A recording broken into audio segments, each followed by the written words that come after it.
रूप पाहतालोचनी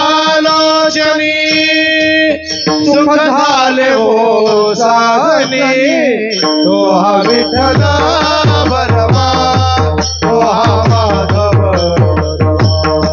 तो हा माधव बरवा तो हा माधव रूप पाहतालोचनी सुख झाले हो साधनी तो हा विठ्ठल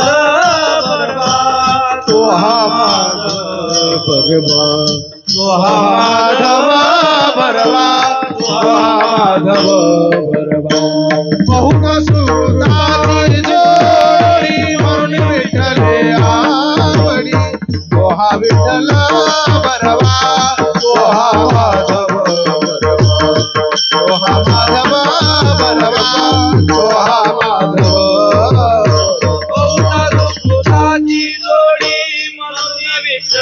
आवडे तू हा विठ्ठल बरवा तू हा माधव तो हा माधव बरवा तू हा माधव बरवा सर्व सुखाचे आगर वापर कुमारे विवर सर्व सुखाचे आगर वापर कुमारे विवर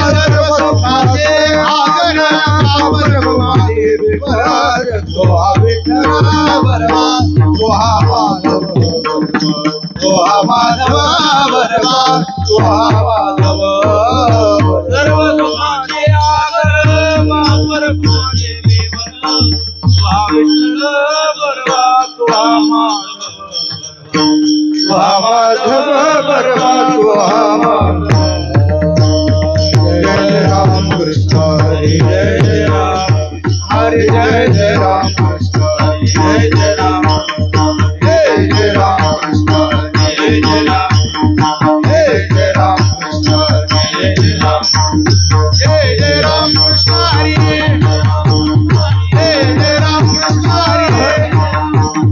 जय जय राम कृष्ण जय जय राम कृष्ण जय जय राम कृष्ण हरी जय जय राम कृष्ण हरी जय जय राम हरी जय जय राम जय जय राम हरी जय जय राम जय जय राम हरी जय जय राम पवित्र तो देहवानी पुण्यवंत पवित्र तो देहवाने पुण्यवंत पवित्र तो देहवानी पुण्यवंत पवित्र तो देहवाने पुण्यवंत जो दे अच्युत सर्व काळ जो वदे अच्युत सर्व काळ जो वदे अच्युत सर्व काळ कयाच्या चिंतने करतील दोषी दयाच्या चिंतने नरतील कयाच्या चिंतने करतील दयाच्या चिंतने तरतील जळतील राशी पादकात जळतील राशी पातकात जळतील राशी पातकात देवाईची राजा चरणी देवाईची राजा चरणीची देवाईची राजा चरणीची देवाईची राजा चरणीची धावत चालते मागे मागे धावत चालते मागे मागे धावत चालते मागे मागे काय त्यावरले वेगळे आणि काय त्यावरले वेगळे काय त्यावरले वेगळे काय त्यावरले वेगळे वैकुंठ नायक दयावंती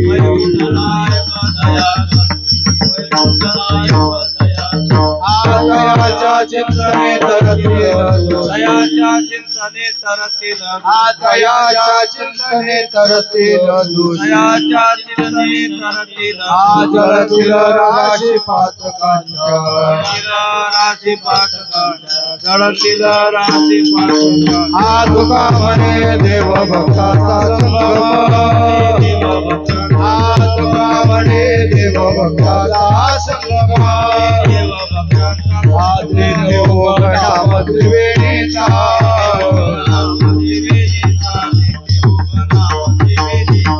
दयाच्या चिंतने तरतील दयाच्या चिंतने तरतील जळतील राशी पातकांच्या जळतील राशी पातकांच्या ओ बाळकुमारी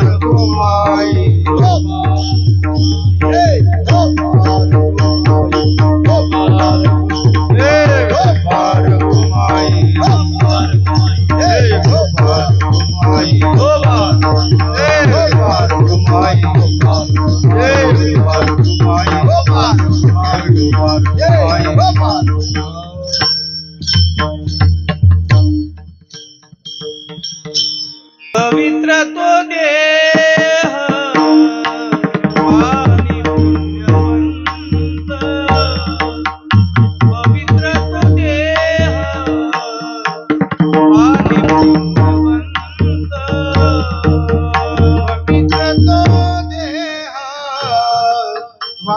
वाणी पुण्यवंत पवित्र तो देह वाणी पुण्यवंत पवित्र तो देह वाणी पुण्यवंत पवित्र तो देह वाणी पुण्यवंत पवित्र तो देह वाणी पुण्यवंत पवित्र तो देह वाणी पुण्यवंत पवित्र तो देह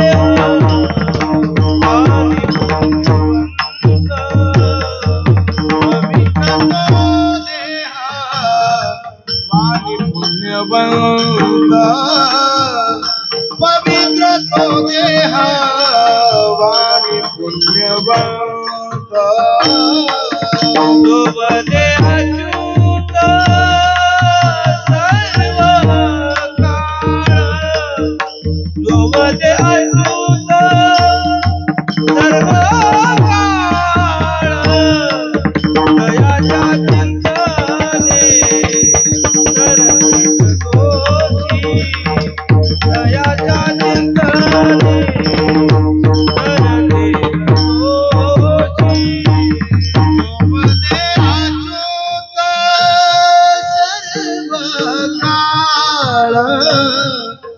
जो बदे अच्युत सर्व काळ दयाच्या चिंतने करतील दोषी दयाच्या चिंतने करतील दोषी पवित्र तो देह वाणी पुण्यवंत पवित्र तो देह वाणी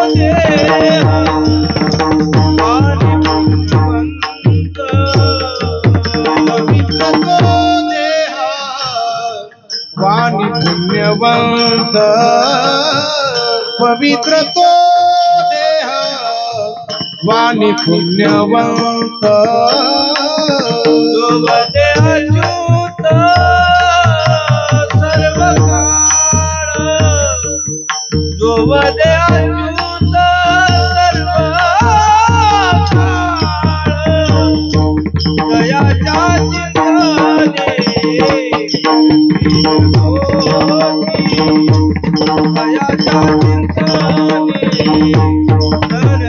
तरतील दोषी मध्ये अच्युत सर्व काळ जो बदे अच्युत सर्व काळ दयाच्या चिंतने करतील दोषी दयाच्या चिंतने करतील दोषी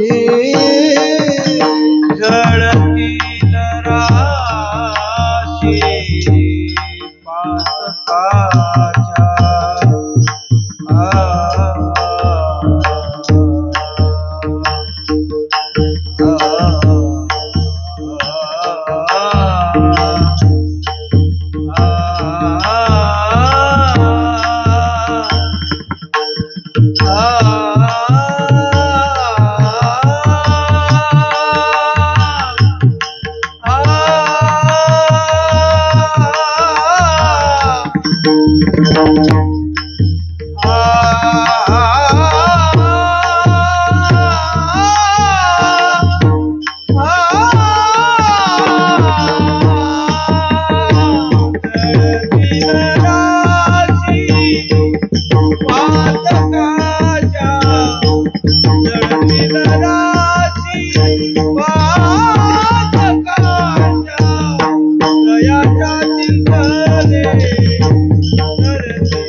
पातकाच्या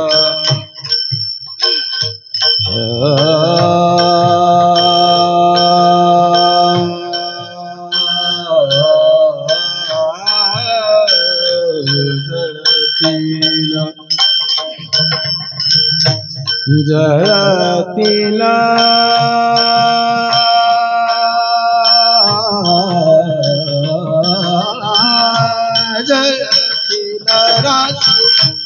जळतील राशी पातकाच्या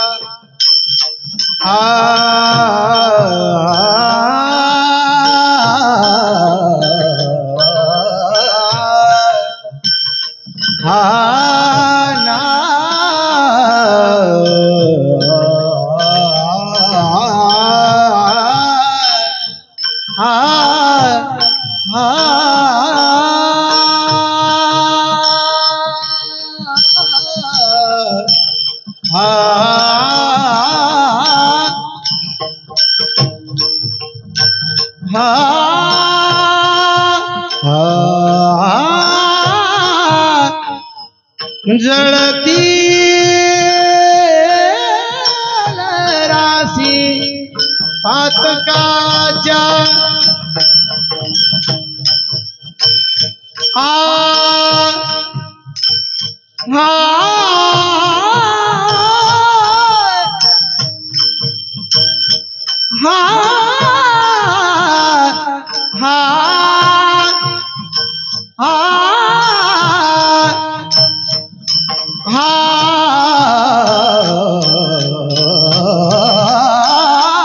जळतील राशी पातकाच्या जळतील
पवित्र तो देह वाणी पुण्यवंत जुवदे अच्युत सर्व काळ तयाच्या चिंतने तरतील दोषी जळतील राशी पातकांच्या देव इच्छी रज चरणीची माती देव इच्छी रज चरणीची माती धावत चालती मागे मागे काय त्या उरले वेगळे अनेक वैकुंठ नायक जया कंठी तयाच्या चिंतने तरतील दोषी जळतील राशी पातकांच्या तुका म्हणे देव भक्ताचा संगम तुका म्हणे देव भक्ताचा संगम तिथे उघणाम त्रिवेणीचा तयाच्या चिंतने तरतील दोषी जळतील राशी पातकांच्या पांडुरंगा करो प्रथम नमन पांडुरंगा करो प्रथम पांडुरंगा करो प्रथम दुसरे चरणा संतादिया चरणा आद्यांच्या कृपा झाले कथेचा विस्तार आद्यांच्या कृपा झाले कथेचा विस्तार बाबाजी सद्गुरुदास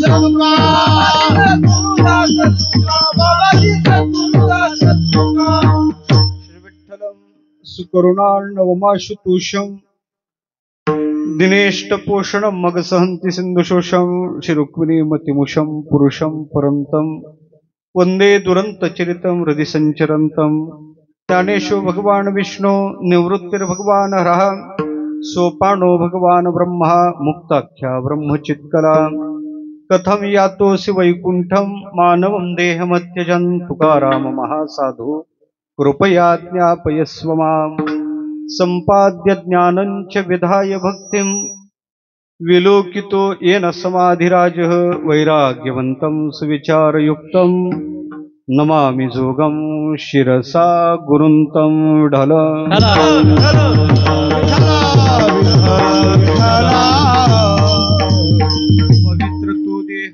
पवित्र तो देह वाणी पुण्यवंत जो वदे अच्युत सर्व काळ तयाच्या चिंतने तरतील दोषी जळतील राशी पातकांच्या प्रस्तुत प्राप्तस्थळी प्राप्त संगी कीर्तन रूपी सेविकृता निवडलेला अभंग वैराग्य रागरसिक जगद्गुरु तुकोबाराम महाराज यांचा 5 चरणाचा नामधारक महापुरुषाला प्राप्त होणाऱ्या दृष्ट फलाचं चिंतन मांडणारा अभंग आहे.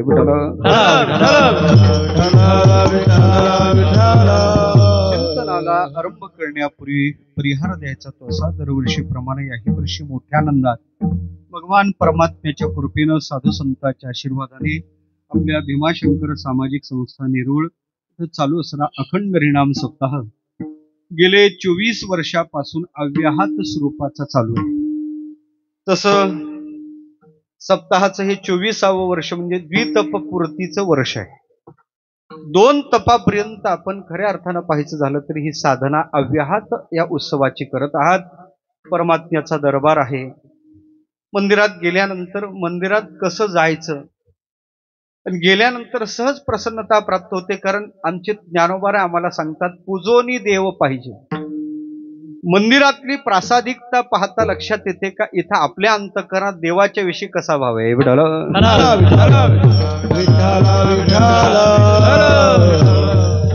अतिशय प्रसन्न मंदिर आहे. देवाला जिथं राहू वाटते महत्ता दिव्यता आणि रमणीयता जिथं पाहायला सापडते त्याला मंदिर म्हणतात. देवा असं गोड देवाचं प्रसाद आपल्या इथं या सोसायटीत आहे. देवाचं दर्शन झालं, आनंद वाटला. गोड अशा प्रकारचं आयोजन आहे. सर्व समस्त भीमाशंकर सामाजिक संस्था नेरूळ, भीमाशंकर कोऑपरेटिव्ह सोसायटी नेरूळ सर्वांच्या संयुक्त विद्यमानानं चालू असणारा अखंड हरिनाम सप्ताह विश्वस्त मंडळ असेल, सभासद मंडळ असेल, विशेषत्वानं पाहायचं झालं तर माझ्या दोन्ही बाजूला उभी असणारी गोड अशी गंधर्वासारखी गायक, इंद्रासारखी वादक आमचे जुने ठाईचे नवे नहोगडी असे जुने काका आहेत. आलं लक्षात. छडगे नंबर 3 दिंडी नंबर 3 मध्ये मला वाटलं आता तरी बसाल तुम्ही. तरी पण आमचे काका उभे आहेत. अशी ही सगळी मोठी मंडळी विशेषत्वानं इथे येण्याचा योग ज्यांच्या मुळा आला त्यांच्या हरिभक्तीपरायण आदरणीय वारकरी शिक्षण संस्थेचे विश्वस्त खजिनदार ज्यांच्या धुरावर आज वारकरी शिक्षण संस्थेचा पूर्ण व्यवहार चालू आहे असे आमचे खऱ्या अर्थानं आदरणीय आम्ही ज्यांना दादा म्हणतो भालचंद्र दादा नलवडे साहेबांच्या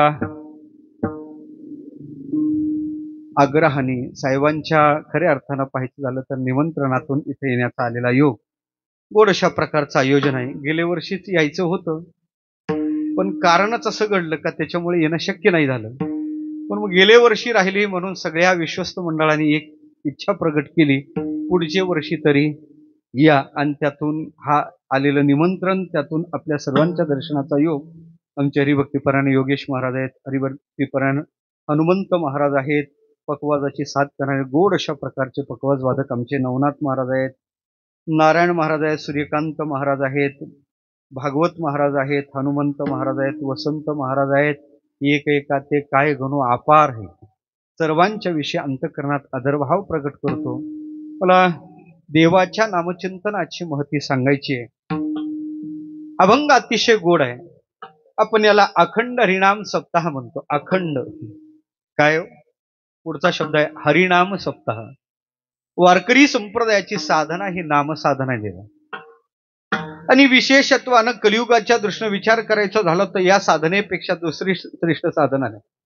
कलियुग केवल नाम आधारा, सुमिर सुमिर नर उतरही पारा. त्याच्या पुढे एकच वाक्य सांगतो, एक नाम तारी बाकी सब दुकानदारी. विठ्ठल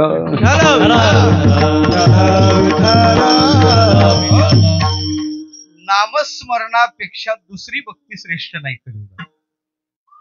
कलियुगाचा नियत साधनाचा विचार करायचा झाला तर नाम ही साधना नियत अशा स्वरूपाची साधना आहे. पण त्या साधनेच्या विषयी संत आग्रही आहे. तुकोबारा अन्य साधनेच्या विषयी आग्रही नाही, पण नाम साधनेच्या विषयी आग्रही. का? त्याचं कारण आहे, प्रत्येक युगाची नियत साधना आहे. कृतयुगाचं ध्यान नावाची साधना आहे. का ध्यान शक्य आहे? ध्यानासाठी हृदय पवित्र लागते. त्या काळात ते शक्य होतं, कारण लोक लाखो वर्ष जगायचे. हृदय सांभाळण्यासाठी प्रदीर्घ काल लागतो, ते कृतयुगात शक्य होतं. समोर त्रेतायुग लागलं. त्रेतात ती साधना राहिली नाही, ती साधना कालबाह्य झाली. त्याच्यानंतर त्रेतात यज्ञ नावाची साधना आहे. यज्ञ कोणी करावा? यज्ञाला 4 गोष्टी लागतात. अधिकारी लागते, आरती लागते, संपन्नता लागते, त्याला इच्छा लागते, आणि शेवटी खऱ्या अर्थानं पाहायचं झालं तर यज्ञ करण्यासाठी शास्त्राने तशा प्रकारची शुद्धता त्याच्याकडे देणं गरजेचं आहे. हे त्रेतायुगात शक्य होतं, कलियुगात ते शक्य नाही.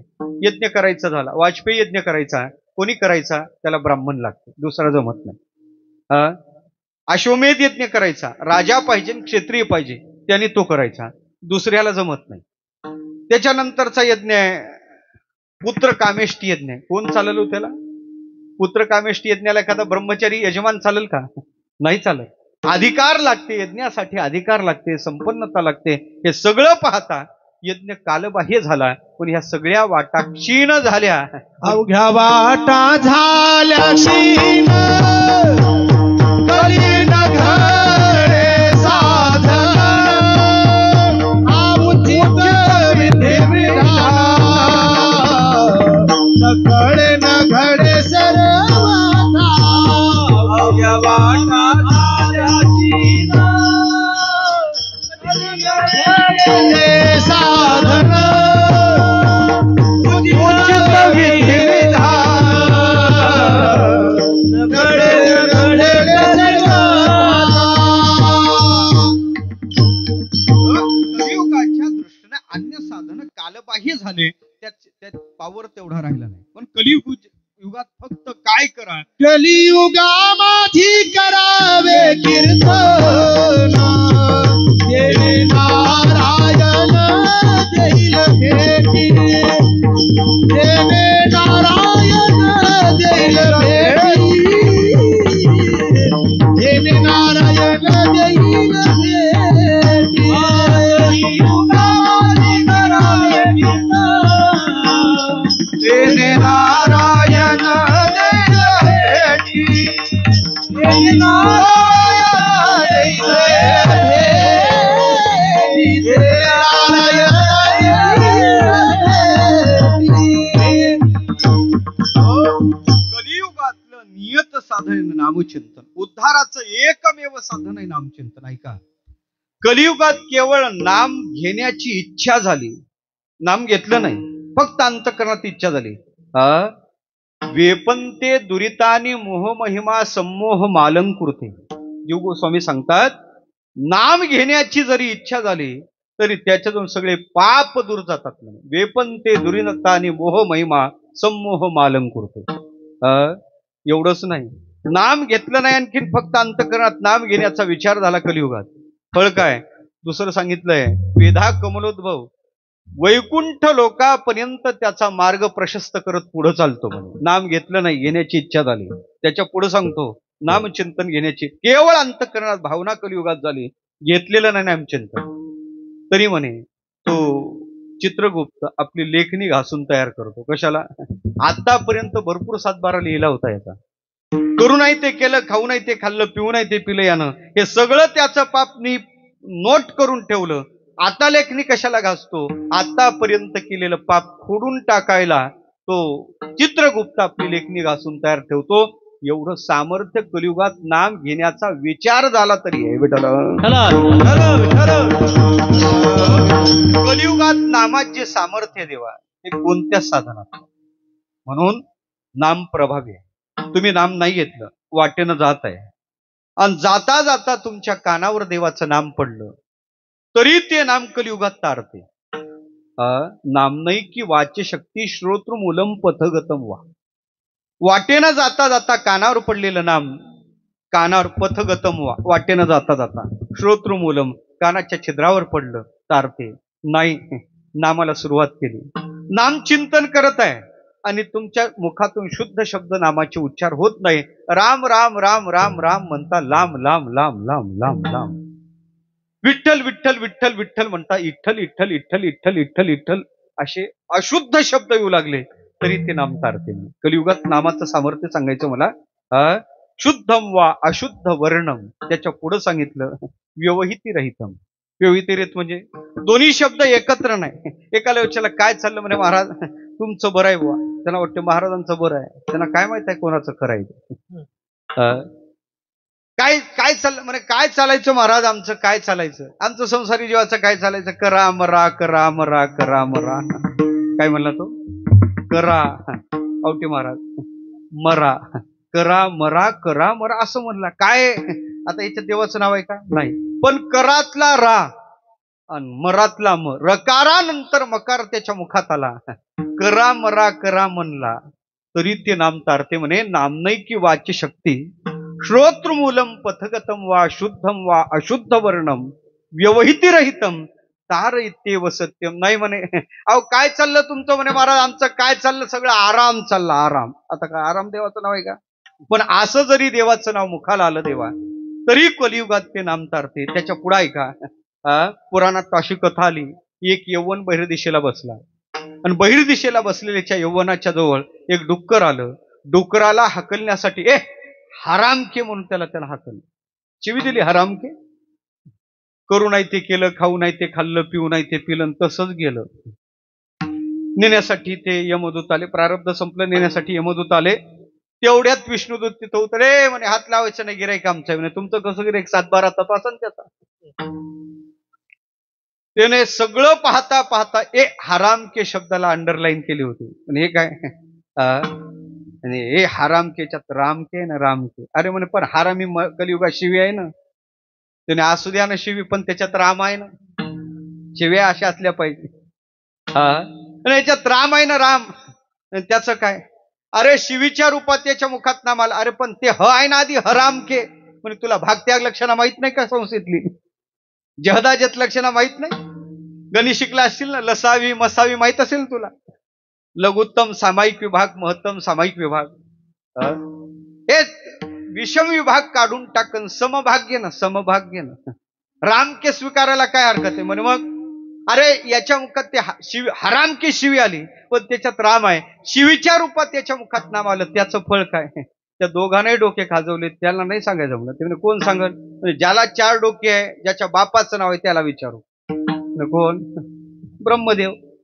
घेतलं महाराज तिकडे गिराईक, सत्यलोकात नेलं याला. ब्रह्मदेवाला विचारलं, महाराज जय हो, कशासाठी आलात? पण हे महाभाग आहेत. काय?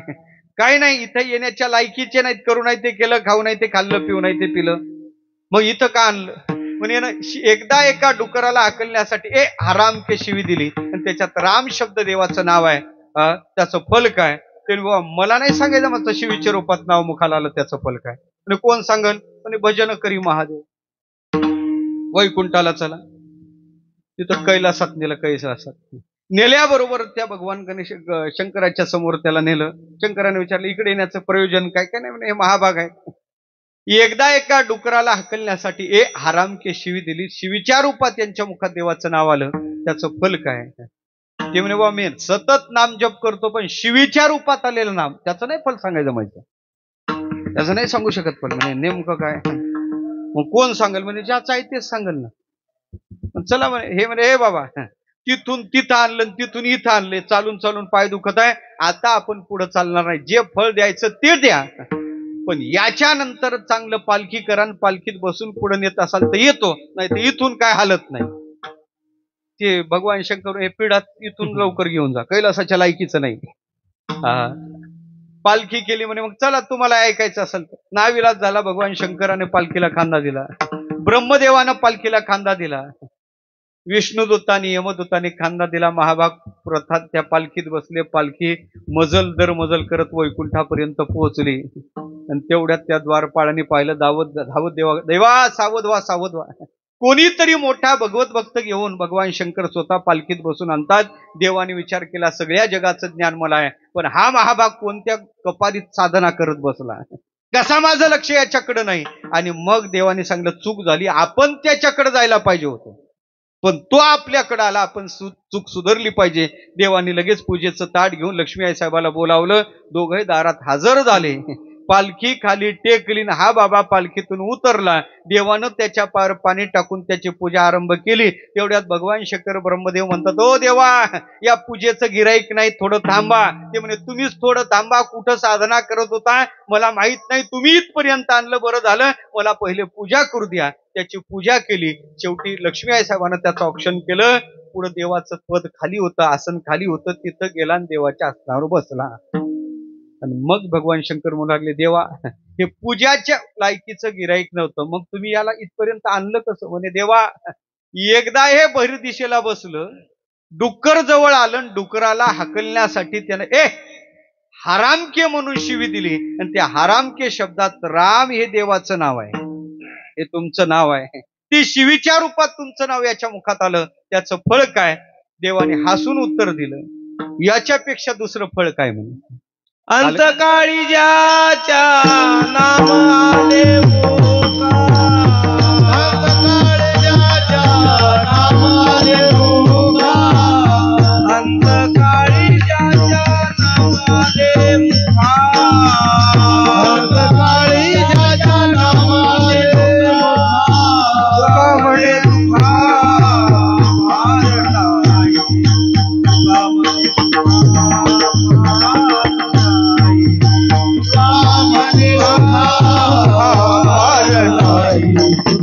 म्हणे तुका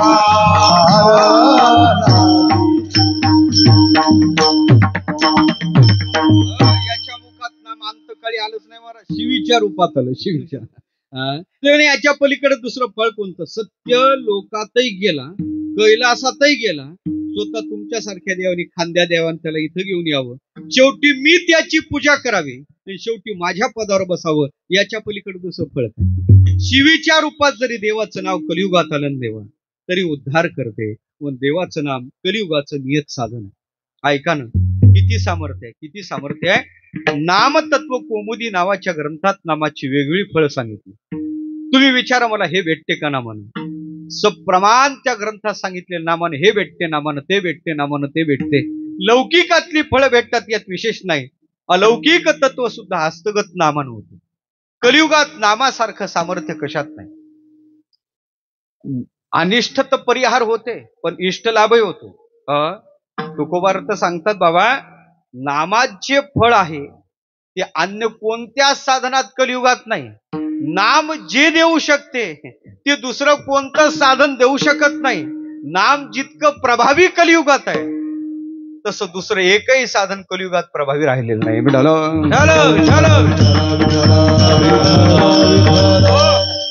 महाराज काय सामर्थ्य, कथा सांगेल. काशीतला प्रसंग आहे.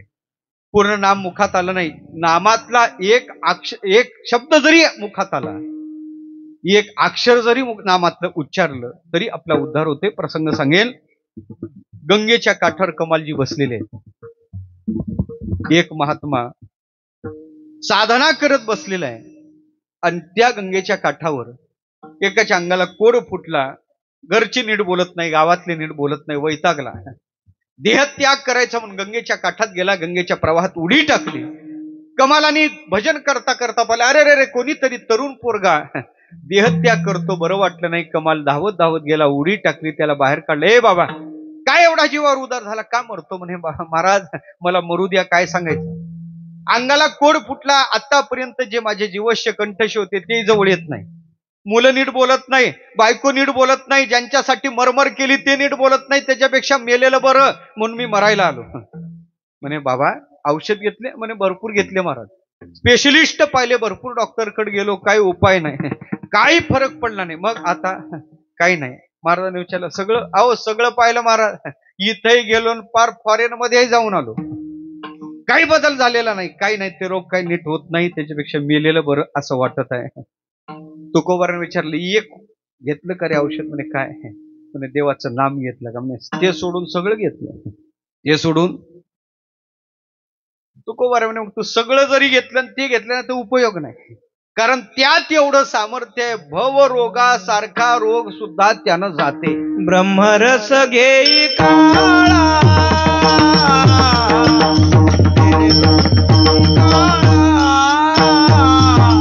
ब्रह्मरस घेई काळा, ब्रह्मरस घेई काळा, काळा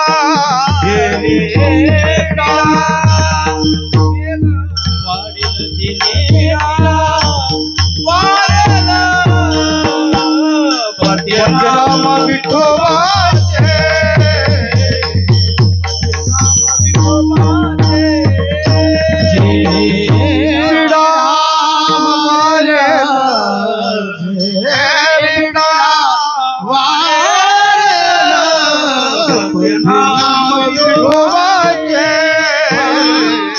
पथ्यनाम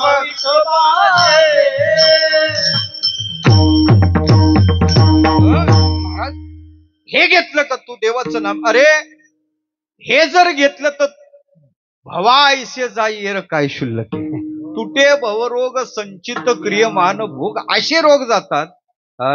हे तू घ्यायला पाहिजे. तू ते महाराज ते कसं घ्यावं लागते. म्हणणं म्हणे राम. त्यानं म्हणलं राम. कोड काय गेला म्हणे महाराज तुमचा वेळ घेऊ नका, माझाही नाही, घड्याळ कमी आहे, चटकन मरू दे म्हणे. अरे जरा तळमळीनं म्हणणं राम. त्यानं पुन्हा राम म्हणलं, पण काय रोग गेला नाही. गेला पाण्याच्या प्रवाहात. कमालजी सोबत गेले, मान पकडली, पाण्यात बुडवलं. मन राम राम म्हणून तो जसा वर आला, पान कासावीस झाला, रोगच गेला. रोग गेल्याबरोबर त्याला आनंद झाला. पाय पकडले. महाराज कोटी कोटी धन्यवाद तुम्हाला द्यावे. फार डॉक्टर केले, फार स्पेशलिस्ट पाहिले, पण रोग नाही गेला. तुमच्या फक्त या नाम सामर्थ्याने माझा रोग गेला. तुम्हाला लय आनंद झाला. उड्या मारत घरी आला. बाबा कबीरजीला सांगा, बाबा बाबा बाबा. म्हणे काय. म्हणे आज रामनामाची महती मला कळली. रामनामाच्या मोबदल्यात एका कोड्याचा मी कोड निवृत्त केला. कबीरजीनं कपाळालाच हात लावला. कबीरजी विचारात पडले, रामनामाचा प्रयोग केला नाही का कोड्याचा कोड निवृत्त केला. बरं नाही वाटलं, बरं नाही वाटलं. कमालजी ते कबीरजी विचारात पडले. म्हणे बाळा तुला रामनामाची महती कळायची झाली तर गंगेच्या काठावर एक मोठ्या शेंडीचा बाबा एक कथा लिहित बसलेला आहे, त्याच्याकडे जाते. होते तुलसीदास. चिठ्ठी दिली. चिठ्ठी देऊन त्यांच्याकडे पाठवलं. चिठ्ठी उघडायची नाही, चिठ्ठी त्यांच्या हातात द्यायची. नमस्कार करायचा, स्वतःचा परिचय द्यायचा. गेला बाबा, नमस्कार केला. कोण रे बाळ. म्हणे कमाल मला म्हणतात. नाव कमाल. कुठून आला. म्हणे माझे वडील कबीरजी आहेत, त्यांनी मला तुमच्याकडे पाठवलं. का पाठवलं. म्हणे महाराज मी आज असा असा प्रयोग केला आणि त्याच्यामुळं मला बाबांनी तुमच्याकडे पाठवलं. चिठ्ठी उघडली. चिठ्ठी उघडल्याबरोबर त्या तुलसीदाजीनं चिठ्ठी वाचली. चिठ्ठीत मजकूर होता, डोबावंश कबीर का उपजे पुत कमाल, राम नाम के बदले कोडी की नहाल. काय मजकूर होता. म्हणजे कबीराचा अंश डोबला महाराज. कमालासारखा मुलगा जन्माला आला. रामनामाच्या बदलीत एका कोड्याचा कोड निवृत्त केला. संकेत कळला. तुलसीदासजीनं सांगलं बाळा एक कर. म्हणे काय. काशीत जेवढे कोडी आहेत त्या सगळ्या कोड्यांचा कोड निवृत्त करू. उद्या दौंडी देऊन सकाळी 10 वाजता सगळ्यांना बोलाव. दौंडी देऊन सगळ्यांना गोळा करण्यात आलं. त्या काळात 500 कोडी भरले. 500 कोड निवृत्त होणार होता. सगळे कोडी तुलसी घाटावर हजर झालेले आहेत. तुलसीदाजीनं सगळ्यांना पाहिलं. एका तुलसी दळावर राम अक्षर लिहिलं. एका तामनात पाणी घेतलं, ते ते तुळशीपत्र त्यात टाकलं, ते पाणी आपल्या हातात घेतलं, ते तीर्थ आपल्या हातात घेतलं, 500 जणांवर सिंचन केलं. 500 जणांचा कोड गेला. 500 जणांचा. एक रामनामात 500 जणांचा कोड गेला. कमालाचा गग्गा चिरला. एका रामनामात आपण एकाचा कोड निवृत्त केला आणि एका रामनामात त्यांनी 500 जणांचा कोड निवृत्त केला. अभिमान गलित झाला. घरी आला, बाबा मला माफ करा, माझ्याकडून खऱ्या अर्थानं नाम अपराध घडला. खरं सांगायचं झालं बाबा, आज मला रामनामाची महती तुलसीदासजींना लक्षात आणून दिली. 500 जणांचा कोड निवृत्त झाला. हा सगळा वृत्तांत सांगितला. कबीरजी तरी प्रसन्न झाले. कबीरजीनं सांगलं, खरं सांगू का कमाला, मला असं वाटते तुलसीदासजीला सुद्धा रामनामाची खरी महती कळली असं मला नाही वाटत. हे आपण नाही म्हणायचं, त्यांनीच म्हणायचं. कळली असं वाटत नाही म्हणे. मग बाबा काही नाही. गंगेच्या पहिलं काठावर कृष्ण कीर्तन करत वाळवंटात एक महात्मा पडला. त्यांचं नाव आहे सूरदास. त्यांच्याकडे चिठ्ठी घेऊन जा म्हणे. बाबा घरीच सांगा ना, घरीच कान टोचा ना. ते म्हणे घरी टोचायचे नसतात, त्याच्यासाठी सोनाराकडेच पाठवलं पाहिजे. तिकडं पाठवलं. तिकडे गेले, नमस्कार केला. काय बाळ, नाव काय म्हणे कमाल. कुठून आला? कबीरजीकडून आलो. का आला? बाबांनी काही मजकूर चिठ्ठीत दिला. सगळा वृत्तांत सांगितला. मजकूर होता. मजकूर पहिला दोहा होता, डुबावंश कबीर का उपजे पुत कमाल, राम नाम के बदले कोडी की नहाल. आणि दुसरा दोहा होता, तुलसीने 500 कोडी की नहाल, कितनी कम किमत की राम नाम की लाल. आलं का लक्षात? तुलसीने 500 कोडी की नहाल, कितनी कम किमत की राम नाम की लाल. तुळशीजीनं फक्त 500 जणांचा कोड निवृत्त केला. रामनामाची किती कमी किंमत केली हो, हे जर त्यांच्या लक्षात आलं म्हणे, बाळा एक कर, उद्या मनकर्णिका घाटावर जेवढे प्रेत पंचक्रोशीत आहे तेवढे घेऊन ये. आजही ती विधी आहे. आणि तिथं ते प्रेत आणल्यानंतर सूरदासजी एका प्रेताच्या कानाजवळ आले आणि आल्यानंतर त्याने रामय नाही रकार मात्रेचा उच्चार केला. रा असं म्हणल्याबरोबर सगळी प्रेत सचेतन झाली आणि त्यांनी त्या सूरदासजीला कमालाला नमस्कार केला, निघून गेली. विठ्ठल म्हणून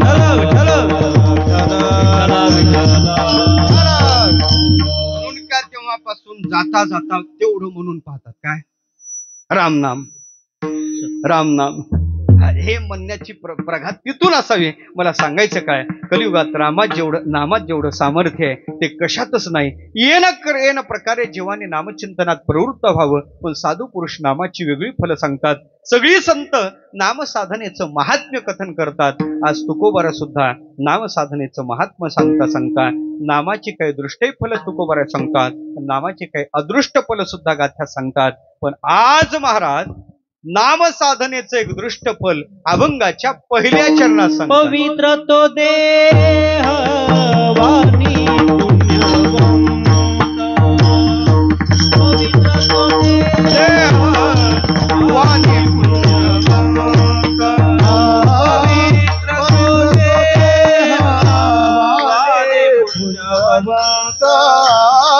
पवित्र तो देह वाणी पवित्र तो देह वाणी पुण्यवंत.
अभंगाच्या पहिल्या चरणात तुकोबर आहे.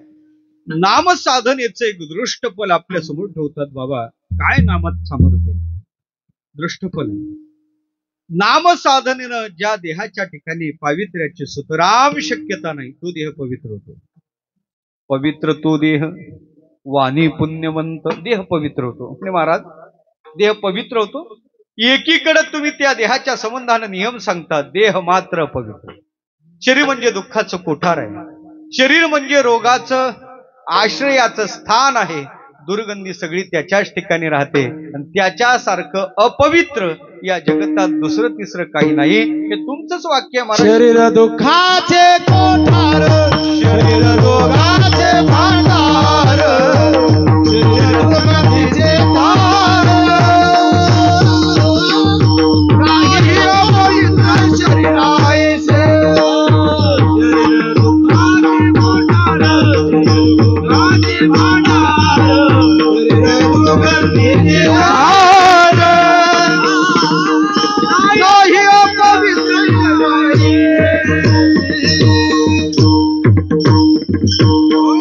शरीरासारखा अपवित्र पदार्थ दुसरा तिसरा नाही. हे तुम्हीच बोलता ना महाराज. एकीकडे नियम सांगता आणि एकीकडे त्याला सांगतात देहासारखा अपवित्र. एकी म्हणता पवित्र तो देह, असं कसं? बरं तुकोबर देहाला अपवित्र म्हणतात असं काही? ज्ञानोबराला विचारा. ज्ञानोबरा सुद्धा देहाच्या संबंधाने अशीच उद्गार काढतात. देह कसं आहे? त्या मदालसेच्या प्रकरणात ती मदालसा आपल्या बाळाला उपदेश करते, बाळा हा देह कसा आहे? हा देह नाशिवंत, मलमूत्राचा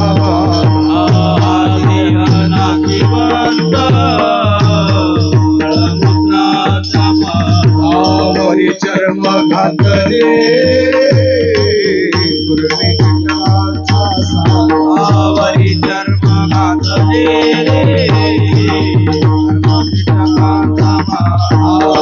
रव दुर्गती मंगळ तिचा, रव दुर्गती मंगळ तिचा. स्मरे हरिहरा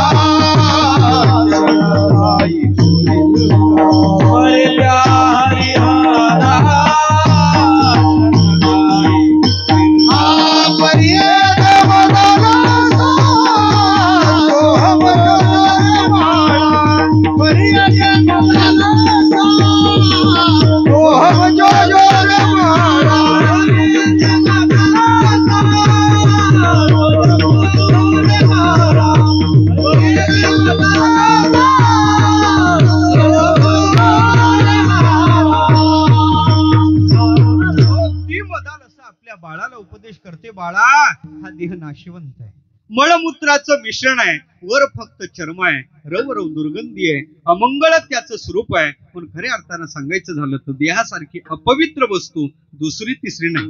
मला वाटते अनुभूती याच्या पलीकडे वेगळी नाही. एका गुरुजीने एका शिष्याला सांगणं, बाळा जा म्हणे, या जगात सगळ्यात अपवित्र पदार्थ आहे तो घेऊन ये. तो बाहेर पडला. बाहेर पडल्यानंतर खऱ्या अर्थानं तो बाहेर पडला, एक एक एक एक एक पदार्थ शोधू लागला. तरतम भावानी त्यांनी सगळे अशुद्ध पदार्थ पाहिले. त्याला सगळ्यात अपवित्र जर काय असेल तर माणसाची वेष्टा वाटली. माणसाच्या वेष्टेच्या जवळ आला, त्याला अपवित्र म्हणून उचलणार. तेवढ्यात त्या वेष्टेला वाचा फुटले, अमंगळा मला हात लावू नको, दूर हो. ती इकडं तिकडं पाहतो, इथं कोणी दिसत नाही, कोण असेल बा. शेवटी ते म्हणे, मला अमंगळ उचलणार होता ना, मी विष्ठा बोलते तुला, मी विष्ठा, तू मला हात लावू नको, तू अमंगळ. त्याला आश्चर्याचा धक्का बसला. तो त्या विष्ठेकडे पाहू लागला, म्हणजे तू मला म्हणते अमंगळ? ती विष्ठा म्हणे, हा तूच मंगळ. अगं म्हणे, तुझ्यासारखी अमंगळ तो दुसरी नाही. अगं लोक बहिर्दिशेला गेल्यानंतर हातपाय धुतल्याशिवाय घरात येत नाही. तू अमंगळ का मी अमंगळ? ते म्हणे तू अमंगळ, तू अमंगळ. ते म्हणे मी कस काय अमंगळ? ती विष्ठा म्हणे, तुला माहित आहे का रात्री मी कोण होतो? रात्री कोण होते तुला माहित? मी रात्री हलवाईच्या दुकानात होते. गुलाबजाम होते, रसगुल्ला होते, काय आवडते ते घ्या ना. आताचे भजे होते, खीर होते. अलग लक्षात. तुझ्यासारख्याने मला खरेदी केलं. या द्वारा वाटे आत टाकलं, फक्त 3 तास आत्मुक्कम केला. किती? 3 तास जे लोक मला पाहून लाळ गोटून जात होते तेच लोक मला पाहून थुंकून जाऊ लागले.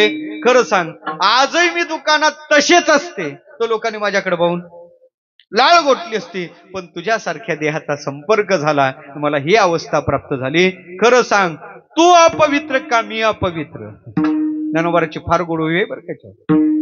ज्ञानोबा म्हणतात, नाना सुद्रव्य गोमटी शरीरे झाली अपैठी, होऊन ठाकती किरटी मळूची जेवी विठल.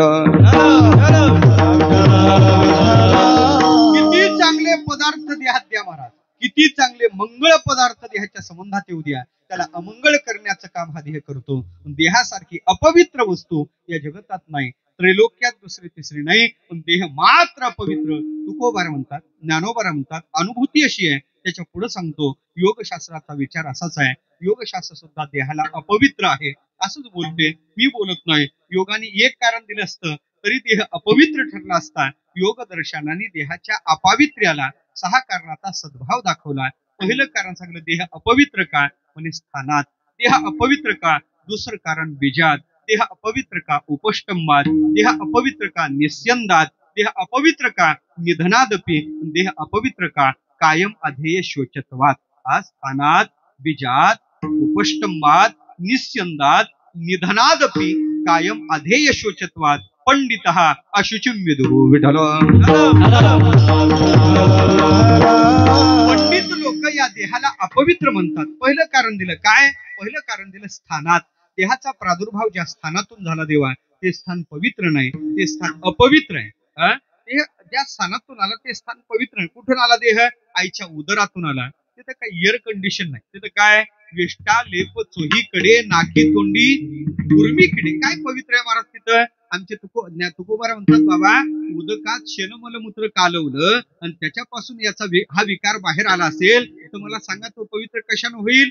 उदकी कालवी शेणमलमूत्र, तो होय पवित्र कसं? याने त्याला पवित्र कसं म्हणता? देहाच्या ठिकाणी देहाचा प्रादुर्भाव ज्या स्थानातून झाला ते स्थान अपवित्र आहे.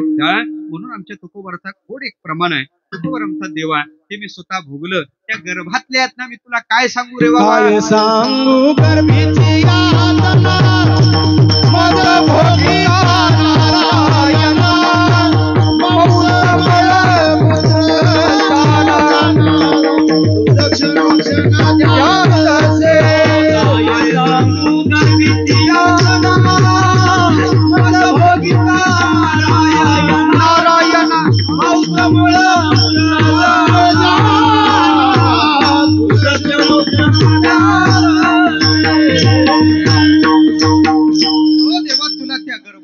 मी काय सांगू, मी स्वतः भोगल्या मज भोगिता नारायणा, मांस मळमूत्र जाना तुझं क्षणोक्षणाध्यात असो.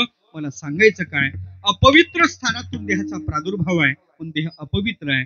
दुसरं कारण दिलं, देह अपवित्र का? ज्या बीजापासून देह निर्माण झाला ते बीज अपवित्र आहे. कशापासून झाला? आई वडिलांनी सेवन केलेलं अन्न, त्या अन्नाचा विकार हा देह आहे. आणि विकारूप पदार्थाच्या ठिकाणी पावित्र्याची सुतराम शक्यता राहत नाही असं शास्त्र बोलते. देह कसा निर्माण झाला? शास्त्राने आम्हाला कथन केलं, पितृभुक्ता नजायात वीर्यात जातोन्ने नैव वर्धते देह सोन्नमयो नात्मा. पितृभुक्ता नजायात वीर्यात, आई वडिलांनी सेवन केलेलं अन्न, त्या अन्नाचा विकार हा देह आहे. म्हणून विकाररूप पदार्थाच्या ठिकाणी पावित्र्य नाही, म्हणून देह पवित्र नाही, बीज अपवित्र आहे. तिसरं कारण उपष्टंब, देहाला धारण करणारे सगळे पदार्थ अपवित्र. कशाने देहाला धारण केलं? सप्त धातूंनी धारण केलं. कोणता धातू पवित्र आहे? त्वचा पवित्र आहे. मला वाटतं थोडं स्नान करू नका, असं हात घासून वास घेऊन पहा बरं, सेंट येतो ना?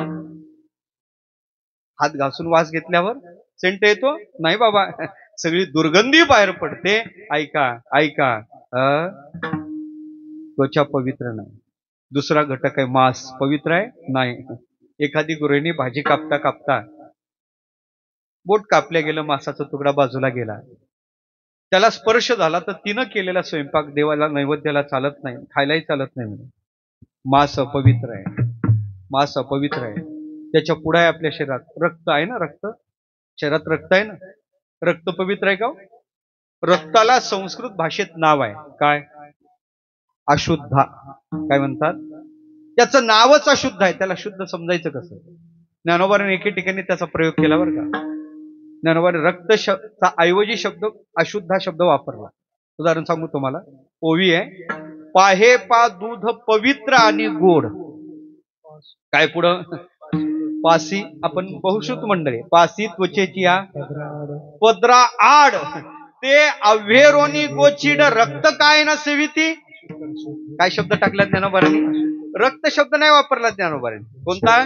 अशुद्ध काय न सेविती. याचा अर्थ असा आहे, ज्याचं नावच अशुद्ध आहे त्याला शुद्ध समजता कसं? मांस अपवित्र आहे, रक्त अपवित्र आहे, त्याच्या पुढे आपल्या शरीरात अस्थि येत. अस्थि पवित्र आहेत का? नाही. एखाद्याला आपण पोहोचून येतो आणि पोहोचून आल्यावर त्याच्या अस्थि दुसऱ्या किंवा तिसऱ्या दिवशी घेऊन येतो. आणल्यानंतर अस्थि घरात ठेवतो का बाहेर ठेवतो? का का का त्याचं उत्तर आहे, अस्थीच्या ठिकाणी पावित्र्य नाही. अस्थि अपवित्र असतात म्हणून बाहेर ठेवायच्या, त्या घरात घ्यायच्या नाही. कोणाच्या जरी असल्या तरी अस्थि बाहेरच ठेवाव्या लागतात. अस्थि अपवित्र आहेत. किती अपवित्र आहेत? भजन करा सांगतो.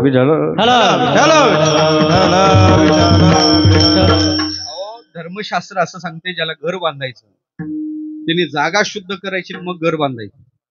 जागा कशाने अशुद्ध होते? त्या जागेत जर एखाद्या माणसाचं किंवा पशुची रक्त किंवा अस्थि पडल्या तर ती जागा अपवित्र होते. ऐकत आहे तुम्ही? पडल्या तर रक्तही पडलं तरी अशुद्ध होते आणि अस्थि पडली तरी ते अपवित्र होते. किती अपवित्र? अहो, खाली अस्थि राहिली, वर घर बांधलं तर वर राहणाऱ्याला खालची अस्थि समाधान भेटू देत नाही. ऐकत आहे का तुम्ही? जिवंताची नाही म्हणत मी.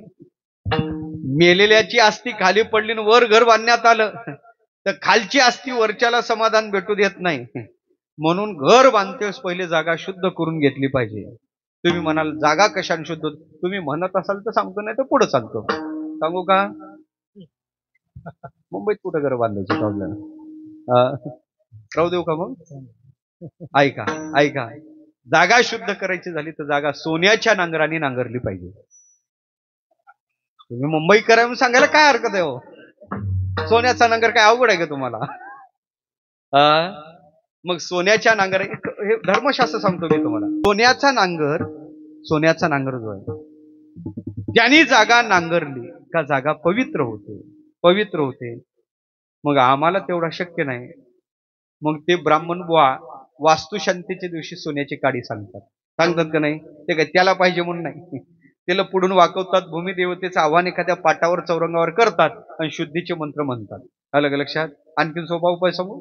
आणखीन सोपा उपाय, जागा शुद्ध करायची झाली तर एक करा, त्या जागेवर गावरान गाय बांधा. त्या गायीकडून गोमूत्र आणि शेण पडू द्या. ते गोमूत्र आणि शेण तिथं पडलं का ते सारून घ्या. ती जागा आपोआप पवित्र होते. माझा विषय चालला, देहाला धारण करणारा एकही पदार्थ पवित्र नाही. रक्त पवित्र नाही, मांस पवित्र नाही, त्वचा पवित्र नाही, अस्थि पवित्र नाही. एकाही पवित्र पदार्थापासून देह बनला नाही. पण उपष्टंभ, देहाला धारण करणारे सगळे पदार्थ अपवित्र आहेत. पण देहा पवित्र स्थानात, बीजात, उपष्टंभात. त्याच्या पुढे पहा, निस्यंदात, देहातून बाहेर येणारा एकही पदार्थ पवित्र नाही. बाहेर येणारा प्रवाह कोणता पवित्र आहे? डोळ्यातून बाहेर येते. काय येतो बाहेर? सकाळी येते नाही, त्याला चिपड म्हणतात. चिपड पवित्र आहेत का? चिपड काढून ठेवतो का, साठवून ठेवतो का आपण? नाही, चिपड पवित्र नाही. कानातून बाहेर येते. काय म्हणतो आपण त्याला? त्याचं नावच मळ. मळ शब्दाचा अर्थच अपवित्र आहे. मळ अपवित्र आहे. ऐका, थोडं वातावरण बदलत चाललेलं आहे. कधी थंड कधी गरम, कधी थंड गरम. आणि अशा काळात हा प्रवास करून फार गोंधळ होते महाराज. आणि मग 2 प्रवाह चालू होतात. तूप जर जास्त झालं तर भरण्यात काढून साठवून ठेवतो. तसं हे मटेरियल अधिक आलं तर बाहेर काढून ठेवतो का आपण? नाक मुख गळू लागले, लाळ आणि शेंबूड. काय पवित्र आहे सांगा ना मला. मी फक्त वरचाच विचार सांगितला, खाली जाण्याची मला गरज नाही. देहाच्या आत जर पवित्र असतं तर देहाच्या द्वारावाटे पवित्र पदार्थ बाहेर आले असते. देहाच्या एकाही द्वारावाटे पवित्र पदार्थ बाहेर येत नाही. त्याचा अर्थ असा आहे, देहाच्या आत एकही पवित्र पदार्थ नाही. म्हणून निस्यंद प्रवाह अपवित्र आहे. ऐका, आणि त्याच्या पुढे निधनादपी, देह मरणाने अपवित्र होतो. मरणाने तोच अपवित्र होत नाही. संबंधित नातेवाईक आहेत त्यांना सुद्धा अपवित्र करून जातो. इतका देह पवित्र आहे. आणि शेवटचं कारण दिलं, कायम पावित्र्याचं आदान या देहाच्या संबंधानं बाहेरून करावं लागतं. करावं लागते का नाही? ज्याच्या ठिकाणी पावित्र्य आहे त्याला पवित्र करायला काही करावं लागत नाही. गंगा पवित्र आहे, काय करता गंगेला पवित्र करायला? काही उपचार नाही. गोमूत्र पवित्र आहे, काय करावं लागते? काही नाही. स्वतः सिद्ध पावित्र्य ज्याच्या ठिकाणी आहे त्याला पवित्र करण्यासाठी काही नाही. पण देहाला पवित्र करण्यासाठी स्नान करावं लागतं. किती दिवसाला?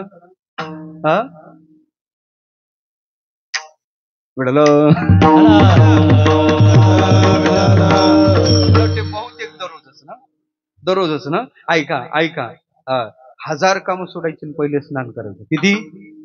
ऐकत आहे तुम्ही? 100 कामं सोडायची पहिले जेवण करायचं. किती सोपं आहे? किती सोपं आहे? मी पदार्थ नाही, शास्त्र सांगतो तुम्हाला. शतम विहाय भोक्तव्य. 100 कामं सोडा म्हणते शास्त्र, पहिले जेवण करा. त्याच्या पुढे सांगितलं 1000 कामं सोडा आणि पहिले स्नान करा. 100 कुठं बसले? सहस्रम स्नान माचरे. त्याच्या पुढे सांगतो तुम्हाला 1,00,000 कामं बाजूला जाऊ द्या, पहिले सप्ताहाची वर्गणी द्या. मला एक कोणी सांगितलं नाही बरं का. लक्षम विहाय दातव्यम. आणि त्याच्याही पुढे सांगतो कोट्यावधी कामं बाजूला टाका आणि पहिले कीर्तन प्रवचनाला येत जा. विठ्ठल राम राम स्मराधी लाहो करा गाठ घाला मूळ बंधे जाणा मोगिरा उपाधी लक्षणावो निरा गोविंदिका. राम राम स्मराधी लाहो करा गाठ घाला मूळ बंधे जाणा मोगिरा उपाधी लक्षणावो निरा गोविंदिका. राम राम भजन करा, देवाचं चिंतन करा. मला वाटतं देवा तिथंच आपला आळस आहे. आलं का लक्षात? राम राम स्मराधी. कोट्यावधी कामं बाजूला टाकावे. कोटीम त्यक्त्वा हरिम भजी. कोट्यावधी कामं बाजूला टाकावे आणि पहिले देवाचं नाम चिंतन करावं. माझा विषय एवढाच चालला. देहाला पवित्र करण्यासाठी स्नान घालावं लागते, पावित्र्याचा आदान आहे. गंधलेपन करावं लागते, पावित्र्याचं आदान आहे. बाहेरून पावित्र्य घेत असू तर देहाच्या ठिकाणी पावित्र्य नाही हे सिद्ध होते. पण ह्या सगळ्या कारणाचा विचार करता देह अपवित्र आहे. मग देह अपवित्र आहे हा जर नियम आहे तर तुकोबारे तुम्ही कसं म्हणता पवित्र तो देह? त्या नामधारकाचा साधूचा देह पवित्र आहे असं कसं म्हणता? तुकोबारे म्हणे बाबा नियम असू द्या, पण नियमाला अपवादही असतो ना. नियमाला काय असतो? अपवादही असतो. मला वाटते पहिले अपवादाची बांधणी होते. मला इकडलं सांगायचंच नाही, मी तिकडलं सांगतो आता. ऐका, अपवाद असतो. अपवाद नियमाची हानी करत नाही, स्वतःला वेगळं करून स्वतः त्या नियमाला बळकटी अपवाद आणत असतो. कशाचाही अपवाद घ्या ना. प्रत्येक नियम, प्रत्येक शास्त्राचे काही बेसिक रूल आहे. त्या भौतिक शास्त्राचा नियम आहे काय? ऊर्जेच्या बाबतीत नियम आहे. ऊर्जा निर्माण केल्या जात नाही, ऊर्जेचा नाश होत नाही, ऊर्जा रूपांतरित केल्या जाते. या जगतातली ऊर्जा अक्षय आहे. बरोबर आहे ना? ऊर्जा अक्षयतेचा नियम. Conservation of energy. Energy is neither be created. निर्माण केल्या जात नाही, त्याचा नाश होत नाही. Is convert one form to another form. All energy is constant is called conservation of energy. ऊर्जेच्या बाबतीत नियम आहे. मेटलच्या बाबतीत, धातूच्या बाबतीत नियम आहे. धातूच्या ठिकाणी घनत्व असते, हे बेसिक रूल आहे. धातू घनरूपात असतो. कोणताही धातू अन्य रूपात नाही, घनरूपात. माझ्यासमोर हा लोखंडाचा रॉड आहे, त्याला हा माईक लावला, घनरूपात आहे म्हणून. माता भगिनीच्या गळ्यात मंगळसूत्र आहे, घनरूपात आहे म्हणून ते धारण करायचं. म्हणलं पायात जोडवे चांदीचे, घनरूपात आहे म्हणून ते धारण करायचं. म्हणले धातूच्या ठिकाणी घनत्व असते, धातू मात्र घनत्व हा नियम आहे. पण त्याला एक धातू अपवाद आहे. कोणता? कोणता? त्याचं नाव आहे पारा. धातू मात्र घनतेला पारा धातूच आहे. धातू मात्र घनतेला पारा अपवाद आहे. अन्य धातू घनावस्थेत असतात, पर पारा कधीच घनावस्थेत नाही, तो नेहमी द्रवावस्थेत असतो. धातू मात्र घनतेला पारा अपवाद आहे. तसं देह मात्र अपावित्र्याला त्या नामधारक साधूचा देह अपवाद आहे. ऐका, तुम्ही म्हणाल का हो महाराज अपवाद नियमाची हानी करते का? नाही बाबा, अपवाद स्वतःला वेगळं करते, नियमाला बळकटी आणते. इथंच पहा, पवित्र तो देह, पवित्र तो देह. तो देह पवित्र म्हणजे हा कसा आला? अहो एकाला भलं म्हणल्यावर दुसरा सहजच त्याची निंदा झाली. एका म्हणता भले, तुझ्या सहजची निंदिले, म्हणून हा देह अपवित्र झाला. तो देह पवित्र आहे. पुढचा शब्द महाराज वापरतात, वाणी पुण्यवंत. देह पवित्र म्हणल्यानंतरच वाणी त्याच्यातच आली. देहाच्या बाहेर आहे का वाणी? तोंड बाहेर आहे का? देहातच आहे ना. का तोंड घरी ठेवून येतो? नाही. देहातच जर वाणी आहे तर देह पवित्र म्हणल्यावर वाणी पवित्र झालीच की हो. मग वेगळा विचार का मांडला? पुढचं आठवलं नाही म्हणून पाठवलं का महाराजांनी? ते आपलं आहे. साठवलं, आठवलं, पुढच्याला ते पटवलं, पटलं नाही तर कटवलं. संताचं वाङ्मय आहाच नाही, फोल नाही. का म्हणतात महाराज वाणी पुण्यवंत? वाणी पुण्यवंत शब्द का वापरतात?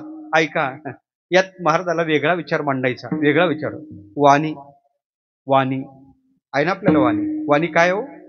आपल्याला 5 ज्ञानेंद्रिय आहेत, 5 कर्मेंद्रिय आहेत. कर्म करणारे इंद्रिय 5 आहेत आपल्याकडे. वाक, पाणी, पाद, पायू, पाणी, उपस्थ. ज्ञान करून देणारे 5 इंद्रिय आहेत. काय काय? हा, श्रोतत्व, गक्षी, रसन, घ्राणाख्य, उपजायते. हे ज्ञान करून देणारे इंद्रिय 5 आहेत. वाक, पाणी, पाद, पायुपस्थाभिधान आणि जन्निरे हे कर्मेंद्रिय आहेत. आणि हे अपंचकृत पंचभूताचं कार्य आहे. कशाचं? पंचीकरण होण्याच्या आधीच आहे. रात्री सांगायचा विषयच नाही खरा तसा, हे सकाळचा विषय. सकाळी सांगितलं तरी डोलक्या येतात त्यांना. आणि अपंचकृत पंचभूताचं कार्य आहे. वाणी कर्मेंद्रिय आहे. हे कर्मेंद्रिय येते कशा? सूक्ष्म देहात येते. हे वाणी नाही, हे त्याचं गोलक आहे. ती इंद्रिय सूक्ष्म आहे, ती आत राहते. सूक्ष्म्यात कार्यानुमेयम तत्, कार्याहून त्याचा अनुमान करायचं. हे डोळे नाही ना, आंधळ्याला डोळे नसतात काय? असतात, पण ती इंद्रिय तिथं कार्यरत नाही. बहिऱ्याला कान नसतात का? हे कानाचा चाफा असते, पण त्यात ते इंद्रिय कार्यरत नसते. हे त्याचं गोलक आहे, त्यात ते इंद्रिय राहते. ते सूक्ष्म आहे. ऐका ऐका, वाणी कर्मेंद्रिय आहे. आणि हे कर्मेंद्रिय, ज्ञानेंद्रिय, अपंचकृत पंचभूताचं कार्य हे सगळे सूक्ष्म देहात येतात. कारण सूक्ष्म देहात 17 तत्व आहेत. बुद्धी, कर्मेंद्रिय, प्राण, पंचकेर, मनसादिया शरीरच सप्तदशभी सूक्ष्म लिंग मुच्यते. त्याला लिंग देह म्हणतात, त्याला सूक्ष्म देह म्हणतात. ऐका ऐका, वाणी जर सूक्ष्म देहात येत असेल तर तुकोबाराला ते सांगायचं, पवित्र तो देह म्हणजे साधूचा स्थूल देह पवित्र, आणि वाणी पुण्यवंत. वाणी सूक्ष्म देहात येते पण साधूचा सूक्ष्म देह पवित्र. हे सांगण्यासाठी तुकोबारा म्हणतात वाणी पुण्यवंत. विठाल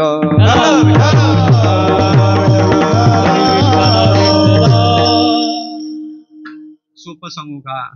कायचा स्थूल देह पवित्र असतो पण तोंड काही बरं नसते.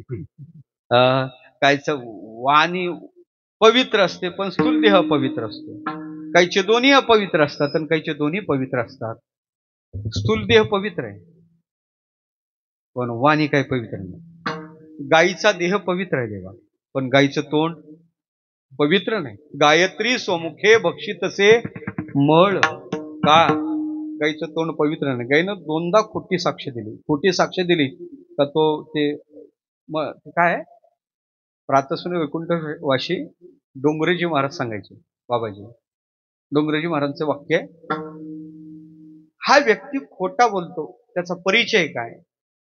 आता ते मला कोणा कीर्तनात सांगावे का नाही मी जरा साशंक आहे बरं का. त्यांनी सांगितलेले ते कोण आहे सांगायला काय हरकत नाही, पण मी सांगत नाही, नंतर बेटा सांगतो. व्यक्ती पुढचा खरा बोलतो का खोटं बोलतो हे क्षणात त्याला ओळखायचं म्हणतो. ते काही लक्षण आहे, पण ते कीर्तनात मी सांगणार नाही. नंतर बेटा नाही तर या आळंदीला विडल.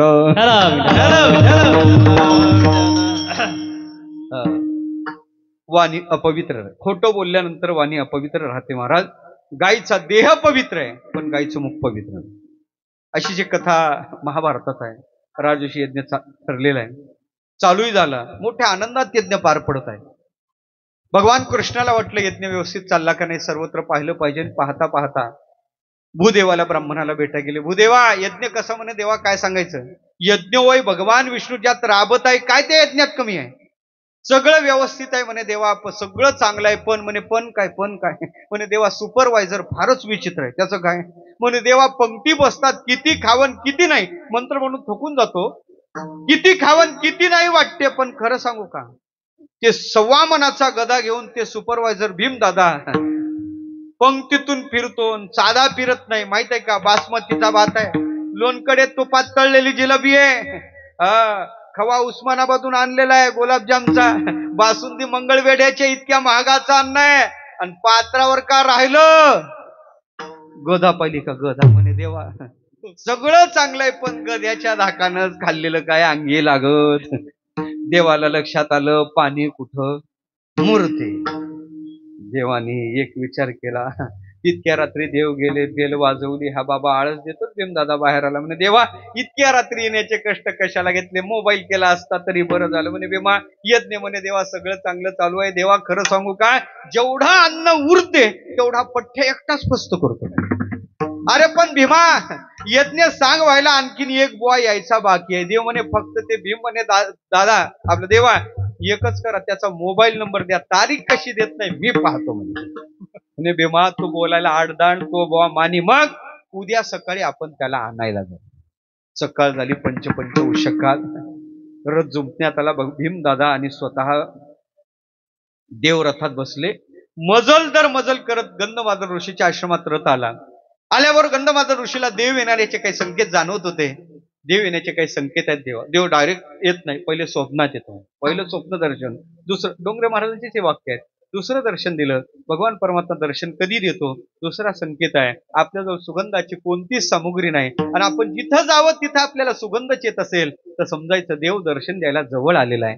तिसरी ते घटना सांगायचे. देव कधी दर्शन देतो? तिसरं लक्षण सांगायचे. सगळी प्रतिकूल परिस्थिती आहे पण आतून आनंदाच्या उर्मी दाटून येत आहे, आल्हाद बाहेर पडत आहे. समजायचं देव दर्शन देण्यासाठी उतावीळ झालेला आहे. तेच असं सांगायचे. मला सांगायचं काय, हे चिन्ह जाणवत होते. गंधमादन ऋषी आश्रमाच्या दारात आले तेवढ्यात रथ पाहिला, देव दिसले, आनंद वाटला. देव पाहिल्याबरोबर गंधमादन ऋषी देवाच्या स्वागताला पुढे येतात. तेवढ्यात झालं असं देवाने रथातून खाली उडी टाकली. गंधमादन ऋषीच्या जवळ आले आणि देवाने गंधमादन ऋषीला लोटांगण घातलं. अहो देवा अशी उलटी गंगा कुठं वाहते काय? तुम्ही मला का नमस्कार करता? आणि तेवढ्यात देव कोणत्या विचित्र पुतळ्याला नमस्कार करतात. भीम पाहतच राहिला. भीमाने रथ सोडला. भीम जवळ आला. कारण गंधमादन ऋषीचं शरीर होतं सोन्याचं आणि तोंड होतं डुकराचं. ऐकत आहे तुम्ही? शरीर कशाचं? सोन्याचं, तोंड डुकराचं. भीमाने रथ सोडला. जवळ आला. देवाने सांगलं भीमा कर नमस्कार. म्हणे देवा कोण आहे ते? म्हणे भीमा हेच ते ऋषी आहेत. हे आल्याशिवाय यज्ञ सांग होणार नाही, कर नमस्कार. भीमाने नमस्कार केला. ऋषीकडे पाहतच राहिला आणि मग देव भीम देवाच्या कानाजवळ आला. देवा असा कुठं असं कसा रे ऋषी? याचं शरीर एवढं तेजपुंज सोन्याचं आहे आणि तोंड डुकराचं असं कसं? म्हणे भीमा असं कोणाच्या वर्मी लागल असं बोलू नाही. ते ऋषी पुढंच होते. म्हणे देवा कोण? मग आहे म्हणे हा धर्माचा अनुज आहे लहाना भाऊ. काय म्हणतो? म्हणे तुमचं शरीर एवढं तेजपुंज आहे तोंड असं कसं? हे विचारतो. ते म्हणे बाबा खरं सांगू तुझं नाव काय? म्हणे माझं नाव भीमा आहे. खरं सांगू का भीमा? तुला मी सांगू नाही तू ऐकू नाही. नाही म्हणलं का माणसाची जिज्ञासा वाढतेच आणि त्याची जिज्ञासा वाढली. म्हणे ऋषीवर्य एवढं मला सांगाच भाऊ. म्हणे काय सांगा? एवढं तुमचं असं शरीर सोन्याचं आहे आणि तोंड डुकराचं असं कसं? ते म्हणे तू जरा जास्तच जिज्ञासक दिसतोस म्हणून सांगतो. म्हणे भीमा मी पूर्वीच्या काळी एवढा दानशूर होतो तुला काय सांगू. लाख लाख लोकांची पंगत बसवायची. आज केलेलं पक्वान्न उद्या कधीच केलं नाही.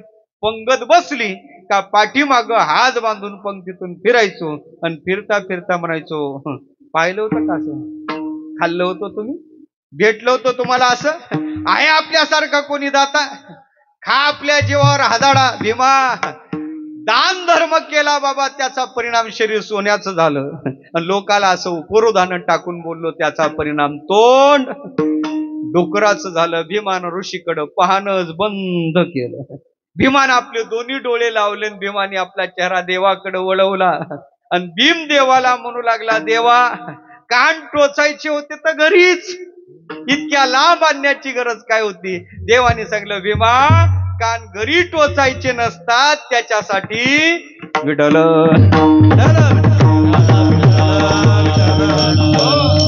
गंधमादन ऋषीचं शरीर सोन्याचं आहे म्हणजे पवित्र आहे आणि तो डुकराचं आहे म्हणजे अपवित्र आहे. सोनं पवित्र आहे महाराज.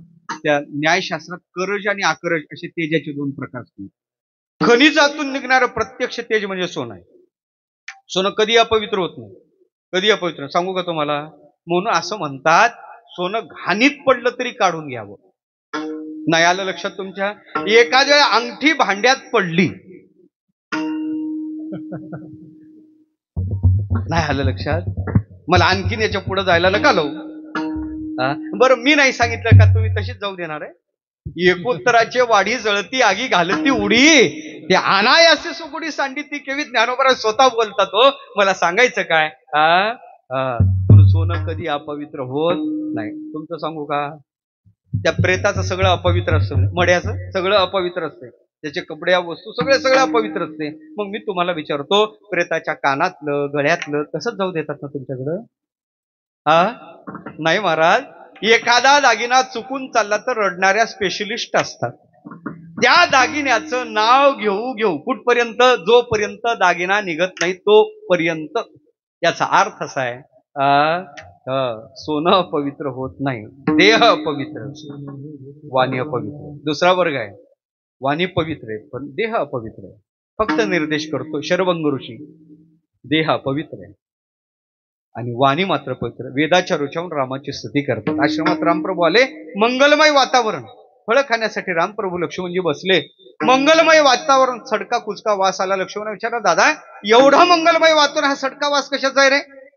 तेवढ्या ऋषीने सांगलं, प्रभू तुम्ही येणार म्हणून मी माझं प्रारब्ध दोषात खराब झाले शरीर पाठीखाली काढून झाकून ठेवलं. हा माझा खरा देह नाही, मी योग सामर्थ्याने हा देह धारण केला. माझा खरा देह पाठीखाली आहे आणि तो सडला, त्याचा वास सुटला. वेदाच्या रुचा मुखातून चालू आहेत, वेदाच्या रुचा बाहेर पडतात, मुख पवित्र आहे पण देह अपवित्र. वेश्या गणिका देह अपवित्र आहे पण राघवा चिंतन चालू आहे, मुख पवित्र आहे. तिसरा वर्ग, देहही अपवित्र आहे आणि वाणी अपवित्र आहे. यात कोण येते? आपला नंबर कुठं आहे? तर आपला पान तपासून पुढे आहे. मला वाटतं या तिसऱ्या कक्षेत आपण आहे. आपला देह कसा आहे आधीच पटवून दिलं मी. आणि आपली वाणी उघडत नाही तोपर्यंतच बरं आहे, उघडली का वाटोळच आहे आपली वाणी. काय सांगायचं, असंच आम्ही या गावचं त्या गावाला फिरत असतो, बोंबलतो. हीपर्यंत आम्हाला लोकांचा फोन असतो, बुवा कुठपर्यंत गेल्यानंतर बुवा आळंदीला पोहोचला का, वर पोहोचला, आणखीन फोन नाही आला. असाच प्रवास होता गाडीत, हात दाखवा गाडी थांबवा. एक आगट गम मावशी अशी गाडीला आडवी झाली महाराज. पवित्र तो देह, तिला हात दाखवला. गाडी रस्ता लहान होता, ड्रायव्हरनं जागा पाहून गाडी पुढे थांबवली. तिला राग आला ड्रायव्हरचा. मी इथं हात दाखवला आणि गाडी पुढे थांबली, राग आला. ड्रायव्हरला शिव्या देतच गाडीत आली. वाणी पुण्यवंत, शिव्या देत गाडीत आली. प्रत्येक जण विचारात पडलं, ही ड्रायव्हरला काय शिव्या देत असेल. आलेली गाडीत सगळे तिच्याकडे पाहत राहिले. प्रत्येकाला वाटत होतं पिढा आपल्याकडे येऊ नये. पण तुका म्हणे जेव्हा फिरते कपाळ, नेमकं माझ्या सीटवर एक जागा खाली होती. तिनं माझ्या सीटकडे पाहिलं, माझ्या लक्षात आलं मकर संक्रांत आपल्यावरच दिसते. सीटच्या दिशेनं पाहिलं आणि ती माझ्या सीटच्या दिशेनं चालू लागली, येत होती. मी ड्रायव्हरला शिवे दिले, आपल्याला खायच्या नाही. मी अर्ध्या सीटवर झालो आणि आकार पाहून 1.5 सीट बिचारीला मोकळी केली. तू का करी रिता ठावत्यासी बैसाव या वाव. 1.5 सीट बिचारीला मोकळी केली. ती सीट पाहत पाहत पाहत पाहत माझ्या सीटकडे आली. त्याला सहानुभूती दाखवली. इथं काही प्रसन्न होईल. बसा मावशी बसा. काही वाईट बोललं का? बसा म्हणल्यानंतर तिनं माझ्याकडे पाहिलं, म्हणे मुडद्या एवढ्या जागेत होते का? वाणी पुण्यवंत. तिनं मला शिवी दिली, काय मुडद्या. मी तर मोठा विचारात पडलो, आपण काय चूक केली, तिनं आपल्याला मुडद्या असती शिवी दिली. पण पुन्हा शांत दिमाखात विचार केला, अशा काळात तत्वज्ञान काम करते बरं का महाराज, तत्वज्ञान. ती म्हणून म्हणली काय, मुडद्या तर म्हणली. देह म्हणजे काय? मुडदाच आहे. मी गप्प बसलो, हलू नये, चालू नये, सैरावैरा काही बोलू नये. मी शांत बसलो, म्हणून मुडद्यात म्हणली. देहात म्हणजे मुडदा आहे. मी शांत बसलो. पण एक विद्यार्थी आमचा सोबत होता, त्याला वाटलं आपल्या बाबांनी चांगली जागा दिली आणि हिनं बाबाला शिवी दिली. ते पुढाला, ओ म्हणे मावशी, अहो महाराजांनी तुम्हाला चांगली जागा दिली आणि तुम्ही त्यांना शिवी दिली. आता तिनं काय करायला पाहिजे होतं? गप्प राहायला पाहिजे होतं. काय बोलली सांगू? म्हणे दिली असेल जागा, एसटी काय त्याच्या बापाची आहे का? तिनं माझा बाप काढला. मी विचारात पडलो, खरं आपल्या बापाची चूक काय झाली. पुन्हा विचार केला आणि विचारांती लक्षात आलं, कटू आहे पण सत्य नाही का? खरंच एसटी आपल्या बापाची आहे का? विचार केला मी आणि विचारांती माझ्या लक्षात आलं, खोटं काय बोलली, कटू आहे जरा पण सत्य नाही का? एसटी आपल्या बापाची नाही. मी शांत पुन्हा बसलो. गीतेत जे स्थितप्रज्ञ दर्शन आहे ते माझ्याकडे पाहून ठरवावं, इतका स्थितप्रज्ञ काय भाषा माझ्याकडे पाहून ठरवावं, इतका स्थितप्रज्ञ मी झालो महाराज. आणि ऐका ऐका, तेवढ्यात जो आम्हाला कीर्तनाला घ्यायला आला तो वैतागला, चिडला, तो तिथून पुढे आला. ए म्हणे बाई, काही बोलण्याची अक्कल, ऐका तुला काही बोलण्याची अक्कल आहे? तुला माहित आहेत कोण आहेत ते? केधवा कैसे राहटावे, कवनाशी काय बोलावे तुला कळते? तुला माहित आहेत ते कोण आहेत? अगं ते आळंदीचे महाराज आहेत. आता तिनं काय करायला पाहिजे होतं? गप्प राहायला पाहिजे होतं. काय म्हणले सांगू तुम्हाला? म्हणे असल आळंदीचा महाराज मला काय चुलीत घालायचा आहे का? विठ्ठल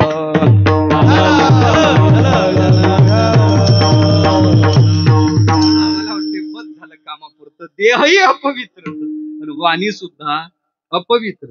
आपल्यावर देहही अपवित्र, वाणी अपवित्र. असंच एक पोरग बसलेलं काळं कुठं, पवित्र तो देह. गंगा यमुना वाहत होती, गंगा यमुना दोन प्रवाह, त्रिवेणी संगम झालेला. तिथंच नाही चांगली, ते त्रिवेणी तिथंच थांबली होती. पुढं ब्रह्मगिरी होता, त्या ब्रह्मगिरीवर तो प्रवाह आलेला, पवित्र तो देह. त्या पोरानं रिकाम्या काडी पेट्या गोळा केल्या आणि त्याची रेल्वे केली. चला चला चला चला, रेल्वे निघली. नेरुळ टू पुणे. ज्या मूर्खाला बसायचं घ्या, बसून घ्या. ज्या नालायकाला उतरायचं ते उतरून घ्या. वाणी पुण्यवंत. बाप जवळ आला, कानाखाली एक दिले, एक पोरग काय म्हणते, पुन्हा असं करायचं, असं करायचं, पुन्हा रेल्वेलाही ती जॉईंट लावायचं. आणि ते करता करता करता करता बाप वैतागला. पोरग शिव्या देते, बापानं कानाखाली दिली, रेल्वे मोडून टाकली. पोरगा अर्धा तास केलं, पुन्हा असं असं केलं, पुन्हा रेल्वेला जॉईंट दिला. म्हणे चला चला, रेल्वे निघली. ज्या मूर्खाला बसायचं ते बसून घ्या, ज्या नालायकाला उतरायचं ते उतरून घ्या. आत्ताच एका मूर्खामुळे अर्धा तास गाडी लेट धावत. आलं लक्षात तुमच्या? जास्त नको सांगायला. देहही अपवित्र, वाणी सुद्धा अपवित्र. हा वर्ग आपला आहे. देहही पवित्र आणि वाणी पुण्यवान. यात कोण येत असतील तर संत मायबाप येतात. त्यांचा देहही पवित्र आहे आणि वाणी पुण्यवान आहे. किती देह पवित्र? साधकाने त्या देहाची साधना करत सकळ चिंतामणी शरीर जरी जाय अहंकार समूळ आशा निंदा हिंसा नाही कपट देहबुद्धी निर्मळ स्फटिक जैसा. त्यांचा देह पवित्र आहे महाराज. चिंतामणीची साधना केल्यानंतर चिंतामणी जे फळ देते, तसं या महापुरुषाच्या देहाची साधना केल्यानंतर ते फळ आपल्या पदरात पडते. एवढा तो देह पवित्र आहे. पवित्र तो देह, वाणी पुण्यवंत. देह पवित्र होण्यासाठी संत वाङ्मयात काही उपाय आहे. पहिला उपाय आहे का? पहिला उपाय आहे, देह पवित्र होतो कशानं? चरित्राचा उच्चार केला का देह पवित्र होतो. पवित्र होईन चरित्र उच्चारे, पहिला उपाय. दुसरा उपाय आहे का? देह पवित्र होतो, लोटांगण घातलं देव वा साधूला तर देह पवित्र होतो. पवित्र व्हावया घालीन लोळणी, देह पवित्र होतो. आणि तिसरा उपाय का? देह पवित्र होतो कशानं? देह पवित्र होतो, हरिपाठ कीर्ती जर मुखानं गायली. हरिपाठ कीर्ती मुखे जरी गाय, हरिपाठ कीर्ती मुखे जरी गाय, हरिपाठ कीर्ती मुखे जरी गाय, हरिपाठ कीर्ती मुखे जरी गाय. पवित्राची होय पवित्राची होय देह त्याचा, हरिमुखी म्हणा, हरिमुखी म्हणा, हरिमुखी म्हणा, हरिमुखी म्हणा. पवित्राची होय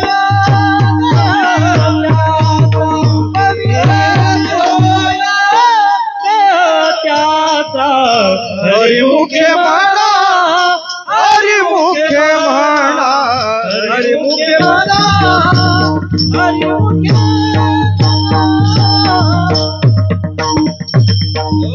हरिपाठ कीर्ती जरी मुखानं गायली तरी त्याचाही देह पवित्र होतो.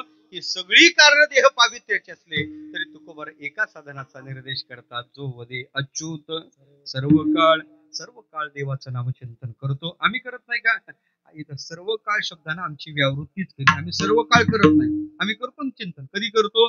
आला ताप्त देवा तू माया बाप आणि गेला ताप्त मी तुया म्हणजे आपल्या बोलण्यातच लक्षात आलं का लक्षात? आपली अवस्था आहे, आपण सवडीनं नडीनं आवडीनं नाही करत देवा. साधूचं चिंतन सदा सर्व काळ चालू आहे. जागृती स्वप्न सुषुप्ती तिन्ही अवस्थेत चालू आहे. पण त्यांचा देह पवित्र आहे, त्यांची वाणी पुण्यवान. जो वदी अच्युत सर्व काळ. पटलं महाराज, त्यांचा देह पवित्र आहे, त्यांची वाणी पुण्यवान आहे.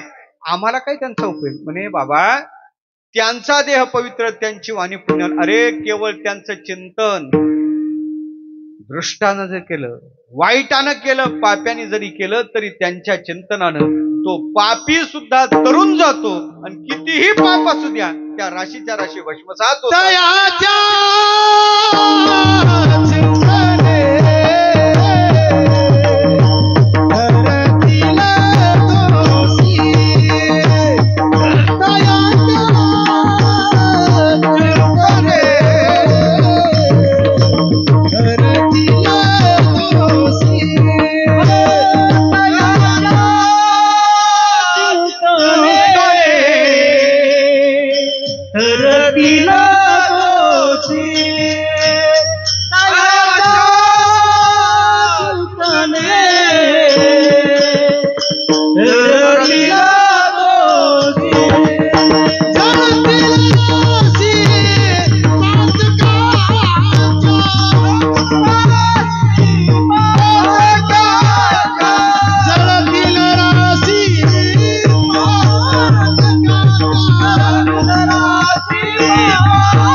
मेळ घालावा लागेल का?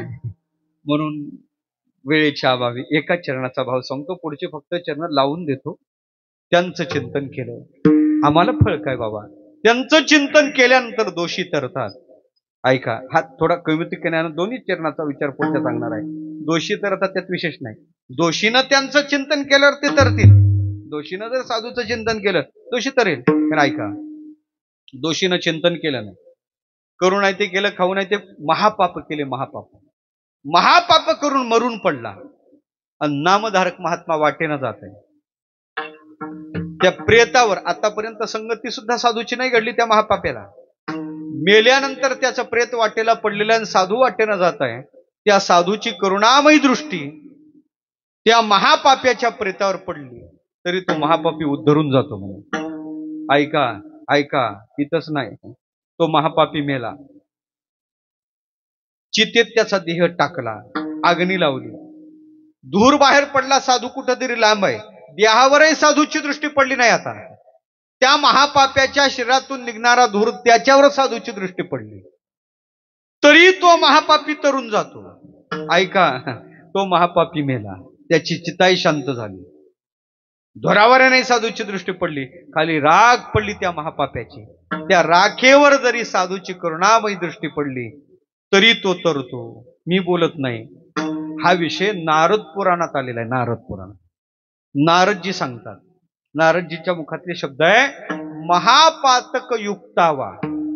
युक्तावा उपपातके, महापापी असू द्या नाही तो उपपापी असू द्या, महापातक युक्तावा, युक्तावा उपपातके, परमपदम प्रयांते, व तो परमपदाला जातो कधी हो, महत्वी अवलोकिता.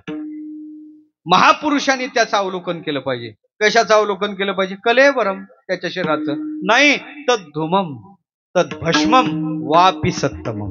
कशाचं जरी चिंतन केलं तरी तर तो, ऐका, महापुरुषाची दृष्टी याच्यावर जर पडली, महापाप्यावर पडली, त्याच्या शरीरावर पडली, त्याच्या धुरावर पडली, नाही त्याच्या राखीवर पडली तर तो तरतो. मग महापाप्याने साधूचं चिंतन केलं तो तरणार नाही का? म्हणून तुकोबा म्हणतात, तयाच्या चिंतने तरतील दोषी. आता ते चिंतन काय, त्या चिंतनाचे काही प्रकार आहेत का? साधूचं चिंतन कसं करायचं, त्यांच्या स्वरूपाचं चिंतन, त्यांच्या उपदेशाचं चिंतन, त्यांच्या नामाचं चिंतन, त्यांच्या रूपाचं चिंतन, आणि यानं कोणी दोषी तरले का? त्याला एक कीर्तन स्वतंत्र करावं लागेल. म्हणून मी काही तिकडे जात नाही, फक्त लावून देतो, तयाच्या चिंतने तरतील दोषी, जळतील राशी पातकांच्या, बापाच्या राशीच्या राशी भस्मसात होतात. नामधारक किती पवित्र आहे देवा, किती पवित्र आहे. देव म्हणतो तुम्ही मला पवित्र समजताना, हे पावित्र्य माझं नाही, माझ्या ठिकाणचं जे पावित्र्य आहे ते माझ्या भक्तामुळे आहे. अरे मी माझ्या भक्ताच्या पायाची माती माझ्या कपाळाला लावतो, त्याच्यामुळे मी एवढा पवित्र झालो. एकनाथी भागवतात देवाच्या मुखात शब्द आहेत, देव म्हणतात, माझ्या ठाई पवित्र पण ते माझं भक्ताचे निजान, या लागे मी आपण धावे चरण रेणू वंदावया. भक्ताचे चरणरज मी कपाळाला लावतो, देवाच्या मुखातले शब्द. त्याच्यामुळे मी किती पवित्र झालो माहित आहे? माझ्या पायापासून निघणारी माझी पायवनी गंगा पवित्र होऊन भगवान शंकर आपल्या मस्तकावर घेतात. माझ्या ठाई पवित्र पण ते मज भक्ताची जाण, या लागी मी आपण धावे चरण रेणू वंदावया. भक्त चरण रेणू वंदिता, मज केवढी आली पवित्रता, माझी पायवनी वाहे माथा, जाण तत्वता सदाशिव. पवित्रात पवित्र परमात्मा आपल्या पवित्र्याची संगती साधूकडे लावतो. हाच विचार थोडा वेगळ्या अंगाने सांगतो. भजन करा विठ्ठल. आमची तुकोबार आहे, कोणत्या तरी डोंगरावर साधनेला जायचं, आणि तुकोबार साधनेला जाते वेळेस जिजाबाईला काही सांगून जायचे नाही. ती बिचारी भाकरी घेऊन जायची. पतिव्रता माऊली एक दिवस भाकरीची पाटी डोक्यावर पाण्याचं गाडगर त्या पाटीत ठेवलेलं आहे, आणि भाकरी घेऊन निघलेली जिजाबाई आवली जाता जाता जाता जाता गंगेच्या पलीकडल्या, इंद्रायणीच्या पलीकडल्या तीराला गेली. चालता चालता पाऊल वाटेनं चालता चालता पायात काटा भरला, डोक्यावरची भाकरीची पाटी खाली पडली. प्रसंग माहित आहे आपल्याला. भाकरी अस्ताव्यस्त पडल्या, पाण्याचं गाडगं खाली पडलं, फुटून गेलं, आणि मुखातून शिव्याची लाखोली चालू झाली. कोणाला? कोणाला? मी बहिरा आहे. कोणाला? हा, मला असं वाटलं तुम्ही म्हणता का तुकोबाराला, त्या अलीकडल्या जिजाबाई नव्हत्या. देवाला शिव्याची लाखोली चालू झाली, शिव्या चालू झाल्या, आणि शिव्या चालू झाल्यानंतर ऐका ना, ऐका, देवानी गुराखी बाळाचं रूप धारण केलं. देव जिजाबाईच्या समोर हजर आहे. मला मोठा प्रश्न पडतो बाबा, आम्ही मंत्र जप करतो, आणखीन स्वप्नात नाही आला, माझ्यात नाही आला. बाबा तुमच्या, माझ्यापेक्षा सगळे परमार्थातले ज्येष्ठ श्रेष्ठ आहात आपण. स्वप्नात आलं नाही, आणखीन माझ्यात नाही आला, आणखीन नाही. मंत्र जप करून आणखीन स्वप्नातही नाही, मंत्र जप करून आणखीन स्वप्नातही नाही. पण जिजाबाई शिव्या देत होती तर पुढे हजर होता. पण कधी कधी मला असं, त्या गवळणी त्याच करायच्या ना, हसत असे शिव्या देता त्या गवळणी शिव्या द्यायच्या तो हसायचा. पण मला कधी कधी असं वाटतं याला काय शिव्या आवडतात का काय, आपणही शिव्या चालू करावं का काय, मी या विचारात आहे बरं का. पण मला एका तत्वचिंतकाने सांगितलं, बुवा त्या कोणाच्याही शिव्या खायला रिकामा नाही, अंतकरण पवित्र पाहिजे. मुखातून शिव्या येऊ द्या त्याला मंत्र वाटतात, आणि अंतकरणात विकार असू द्या मुखातून मंत्र येऊ द्या त्याला शिव्या वाटत असते. जिजाबाई शिव्या द्यायच्या. गुराखी बाळाचं रूप समोर घेऊन हजर आहे. जिजाबाईच्या पायाकडे, माई तुमच्या पायात तर काटा भरला. हो ना बाबा, पाहणं मालकाच्या भाकरी घेऊन निघलो, पाहणं केवढा काटा भरला. कोण आहे रे बाळ तू? म्हणे मी गुराखी आहे, गाई चारायला माझ्या गाई इकडे गेल्यात म्हणून गाईच्या पाठोपाठी आलो. माई तुमच्या पायात काटा भरला. काटा पाहिला. म्हणे माई काटा काढू. म्हणे तुला बाळ काटा, लहान बाळाचं रूप धारण केलं, काटा काढाय जमतो. तो मनातल्या मनात म्हणतो मी काटेच काढायचे काम करतो. कंसाचा मीच काढला, रावणाचा मीच काढला. मनातल्या मनात म्हणतो बरं का. हा स्पष्ट म्हणतो माई मी गुराखी, मला काटा काढायला जमतो. काढणं बाळ काटा. काटा कसा काढावा लागतो ते दृश्य डोळ्यासमोर उभं केलं. करा.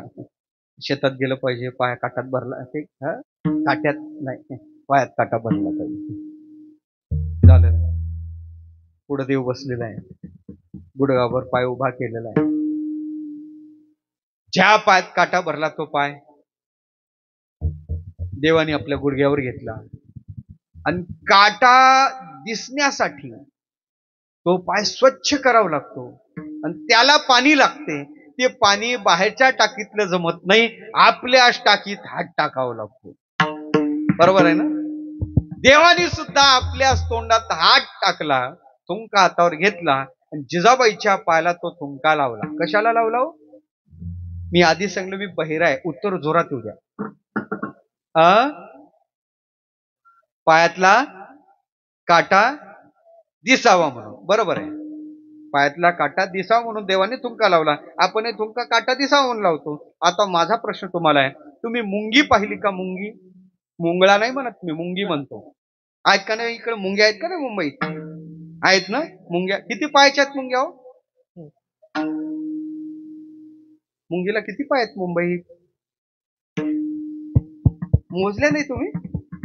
उद्या हा प्रयोग करा. काय? मुंग्या शोधा, त्यांचे पाय मोजा. तिकडे वर घाटाच्या पलीकडे गेलं का 3 पायाच्या, आपलं नाही 6 पायाच्या मुंग्या आहेत, काही 8 पायाच्या मुंग्या आहेत ना. मुंगी पाहिली ना? मुंगी केवढी असते मुंगी, त्याचा पाय पाहिला ना. आता ऐका, मुंगीच्या पायाला आपल्याला घुंगराच्या त्या चेन, पायातल्या तोरड्या म्हणतात, चेन म्हणतात, त्या चेन करायच्या. किती तोळे चांदी लागल? मुंगीच्या पायाला घुंगराच्या तोरड्या किती तोळे लागल? पर जाऊ द्या, किती ग्रॅम लागल, किती गुंजा लागल, आता त्याच्या खाली माप नाही ना. ऐका, मुंगी केवढी, मुंगीचा पाय केवढा, मुंगीच्या पायातली ती चेन केवढी, त्या चेन मधलं घुंगरू केवढं, ते घुंगरू जरी वाजलं तरी याला ऐकू जात नाही. माझा विषय आहे का? मुंगीच्या पायातलं घुंगरू याला ऐकू जात. मुंगी के पाव में बजने वाला घुंगरू वो भी सुनता है, हे जर त्याला ऐकू जाते तर त्याला जिजाबाईच्या पायातला काटा दिसत नव्हता का? त्याने थुंका का लावला? का लावला? आता माझा पुन्हा प्रश्न आहे, का लावला? का लावला? त्याचं उत्तर आहे का, त्याला काटा पाहायचाच नव्हता. मग कोण आहेत जिजाबाई? कोण आहेत जिजाबाई? जिजाबाई भक्ताच्या भक्त आहेत. तुकोबाराच्या भाकरी घेऊन निघलेले आहेत जिजाबाई, भक्ताची सेवा करण्यासाठी निघले. देवाने केलं काय? थुंका जिजाबाईच्या पायाला लावला आणि त्या थुंक्यात देवाने जिजाबाईच्या पायाचे रजकण गोळा केले, ती माती गोळा केली आणि ते हात देवाने आपल्या तोंडात टाकला. देव इच्छी रज चरणीची माती. यज्ञात त्याला मंत्र म्हणून समर्पण केलं तरी ते अशी करी वाकडे तोंड, तिकडे वाकडं तोंड करतो. तोंड हातात ते तोंडात हात टाकला, माती तोंडात घेतली आणि देव म्हणतो मला माती खाण्याची सवय जुनीच आहे. लोक काय काय खातात, माती खाण्याची सवय मला जुनीच आहे. पण खरं सांगू का, त्या गोकुळातल्या मातीपेक्षा सुद्धा जिजामातेच्या पायाच्या मातीची चव काही विलक्षण आहे, वेगळी आहे. तृप्तीचा ढेकर देईल देव तर नवन. म्हणे माई काटा फार खोल आहे, दाताच्या कैचीत धरून काढू का? कोण आहे महाराज? कोण आहे? कोण आहे देव? ज्याचं स्तवन श्रुतीशास्त्र करतात, इंद्रचंद्र ज्याची पूजा करतात, श्रुतीशास्त्र ज्याचं स्तवन करतात, महासिद्ध मुनी ज्याची आराधना करतात, तो परमात्मा जिजामातेच्या पायाजवळ गेला. देवाने आपलं मस्तक जिजामातेच्या पायाला टेकवलं. धन्य आहे जिजामाता, ज्याच्या पायाला देवाने आपलं मस्तक टेकवलं. ते रजकण आपल्या मुखात घेतले, दाताच्या कैचीत धरून अलगद काटा काढला. वेदना शांत झाल्या. जिजाबाईनं विचारलं, बाळ तुझं नाव काय रे? मी म्हणतो तिनं विचारू नव्हतं आणि यानं खरं सांगू नव्हतं. ती म्हणे मला विद्या म्हणतात. दगडच उचलला म्हणे, हात मेल्या. आधी सांगितलं असतं तर तुला काटा काढू दिला नसता. तुझ्या मायबापाला काही दुसऱ्याचं नाव नव्हतं, त्या काळ्याचं नाव ठेवलं. तो काळ्याचं नाव ठेवलं का काळाच होता हो? काळाच होता. ऐका, माझा प्रश्न तुम्हाला आहे, देव जर जिजामातेच्या पायाच्या रजक्कणाची अपेक्षा करत असेल, तो देव तुकोबारच्या रजक्कणाची अपेक्षा करणार नाही. देव इच्छी रज चरणीची माती, आणि ती मिळण्यासाठी धावत चालती मागे मागे. असा तो भगवत भक्त आहे. भगवत भक्त साधना करून नामचिंतन करून करून कोणत्या स्थितीत जातो, म्हणे बाबा त्यात आणि देवात फरकच राहत नाही. काय त्या उरले वेगळे अनेक, वैकुंठ नायक जयाकंठी, देवची झाले अंगे देवा भजता अनुरागे. त्याच्यात कोणताही फरक राहत नाही. तो भगवत भक्त किती पवित्र होतो, पण या जगतात भौमतीर्थात त्रिवेणी अतिशय पवित्र आहे. आणि तो भगवत भक्त म्हणजे चेतन त्रिवेणीच आहे, अभंगाचं शेवटचं तू का म्हणे देवा भक्तांचा संगम, तू का म्हणे देवा भक्तांचा संगम, तू का म्हणे देवा भक्तांचा संगम, तू का म्हणे देवा भक्तांचा संगम, म्हणे देवा भक्तांचा संगम, तू का म्हणे देवा तुका म्हणे देवा भक्ताचा संगम, देव धर्म त्रिवेणीचा, देव धर्म त्रिवेणीचा, चिंतने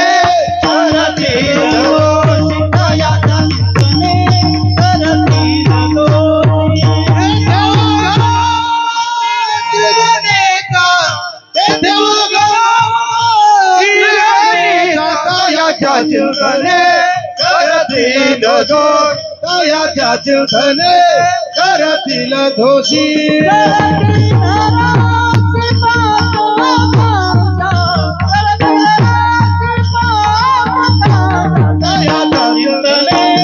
करतील दोष, दयाच्या चिंतने करतील दोषी. चिंतने करतील दोष, दयाच्या चिंतने करतील दोषी. ज्ञानेश्वर माऊली, ज्ञानराज माऊली, ज्ञानेश्वर माऊली,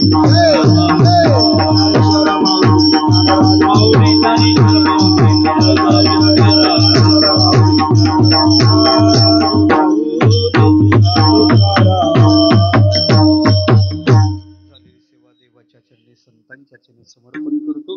आणि अभंगाचा एकच आशय समोर ठेवतो की सगळी विशेष आपल्या ठिकाणी प्राप्त व्हायचे झाले तर त्याला नामाचा आश्रय करणं गरजेचं आहे. आणि आपल्या जीवनात ते नामचिंतन जितकं जमल तितकं वाढलं पाहिजे. एका दिवशी 4 तास नामचिंतन केलं तर कमीत कमी 13 वर्षात हा नामजप पूर्ण होतो. मग ते राम राम म्हणा, विठ्ठल विठ्ठल म्हणा, पण नामाचा आश्रय सोडू नका. कलियुग केवळ नामाच्या आश्रयावर आहे. अलीकडं कोणतंही कीर्तन झालं तर मी तरी नामचिंतनाकडे नेऊन ते कीर्तन करण्याचा प्रयत्न करत आहे. कारण ती साधना वाढली पाहिजे, ती तुमचीच वाढली पाहिजे असं नाही. तर आमच्याही जीवनात त्या नामाच्या विषयी प्रेम निर्माण होऊन ती वृद्धी व्हावी हा त्यातला आशय आहे. म्हणून हे महत्वाचं आहे. आणि कलियुगाच्या दृष्टीनं अतिशय फायद्याचं अशा प्रकारचं प्रभावी साधन आहे. ते करावं अशी हा संदेश अभंगाच्या द्वारे पुढे ठेवतो. चालेल, सेवा देवाच्या समर्पण करतो. गोड अशा प्रकारचा वातावरण आहे. पासोयात पाहायचं झालं तरी मुंबापुरी तर काय कमी आहे, सगळंच आहे. तरी आपल्या अंतःकरणातली ही सत्वृत्ती, हे परमार्थाचं बीजावरूपण पूर्वसुरीनं देवोनिया जेवढीली साधियेला ठाव, ते आपण जपत आहात, जोपासत आहात. हे आपण कोटी कोटी धन्यतेला प्राप्त आहात. मी नेहमी म्हणत असतो, बाहेर जो आपण फिरतो, बाहेर फिरते वेळेस सुद्धा आम्हाला अनुभूती येते. पण मुंबईतला परमार्थ शिस्तप्रिय आणि शिस्तबद्ध आहे. त्याच्या पाठीमागं कारण जर काय असेल तर हे सगळे पूर्वसुरी यांनी तो जपलेला आहे. कितीतरी पूर्वसुरी आपले पूर्वज इथे आलेत, गाव सोडून इथं आलोत आपण, आणि आल्यानंतर त्यांनी केलं काय, आपलं मूळचं सोडलं नाही. मूळचं काय सोडलं नाही, ही साधना सोडली नाही, ती साधना जोपासली, सांभाळली, आपल्या जीवनात इतक्या धकाधकीच्या काळात सुद्धा ती केली. त्याच्यामुळे आपल्यात ती संक्रमित केल्यामुळे आपणही ती करत आहोत. पण आपण कोटी कोटी धन्यतेला पात्र आहात. कोटी कोटी धन्यता देतो. सगळ्यांच्या चिन्ह नतमस्तक होतात. ही सगळीच मंडळी एक एका ते काय गणू अपार हे सगळ्यांच्या विषयी अंतकरणात आदरभाव प्रकट करतो. सेवा समर्पण वा निराविराम मोठ्या प्रेमानं टाळी वाजून एकदा देवाचं भजन. विठ्ठल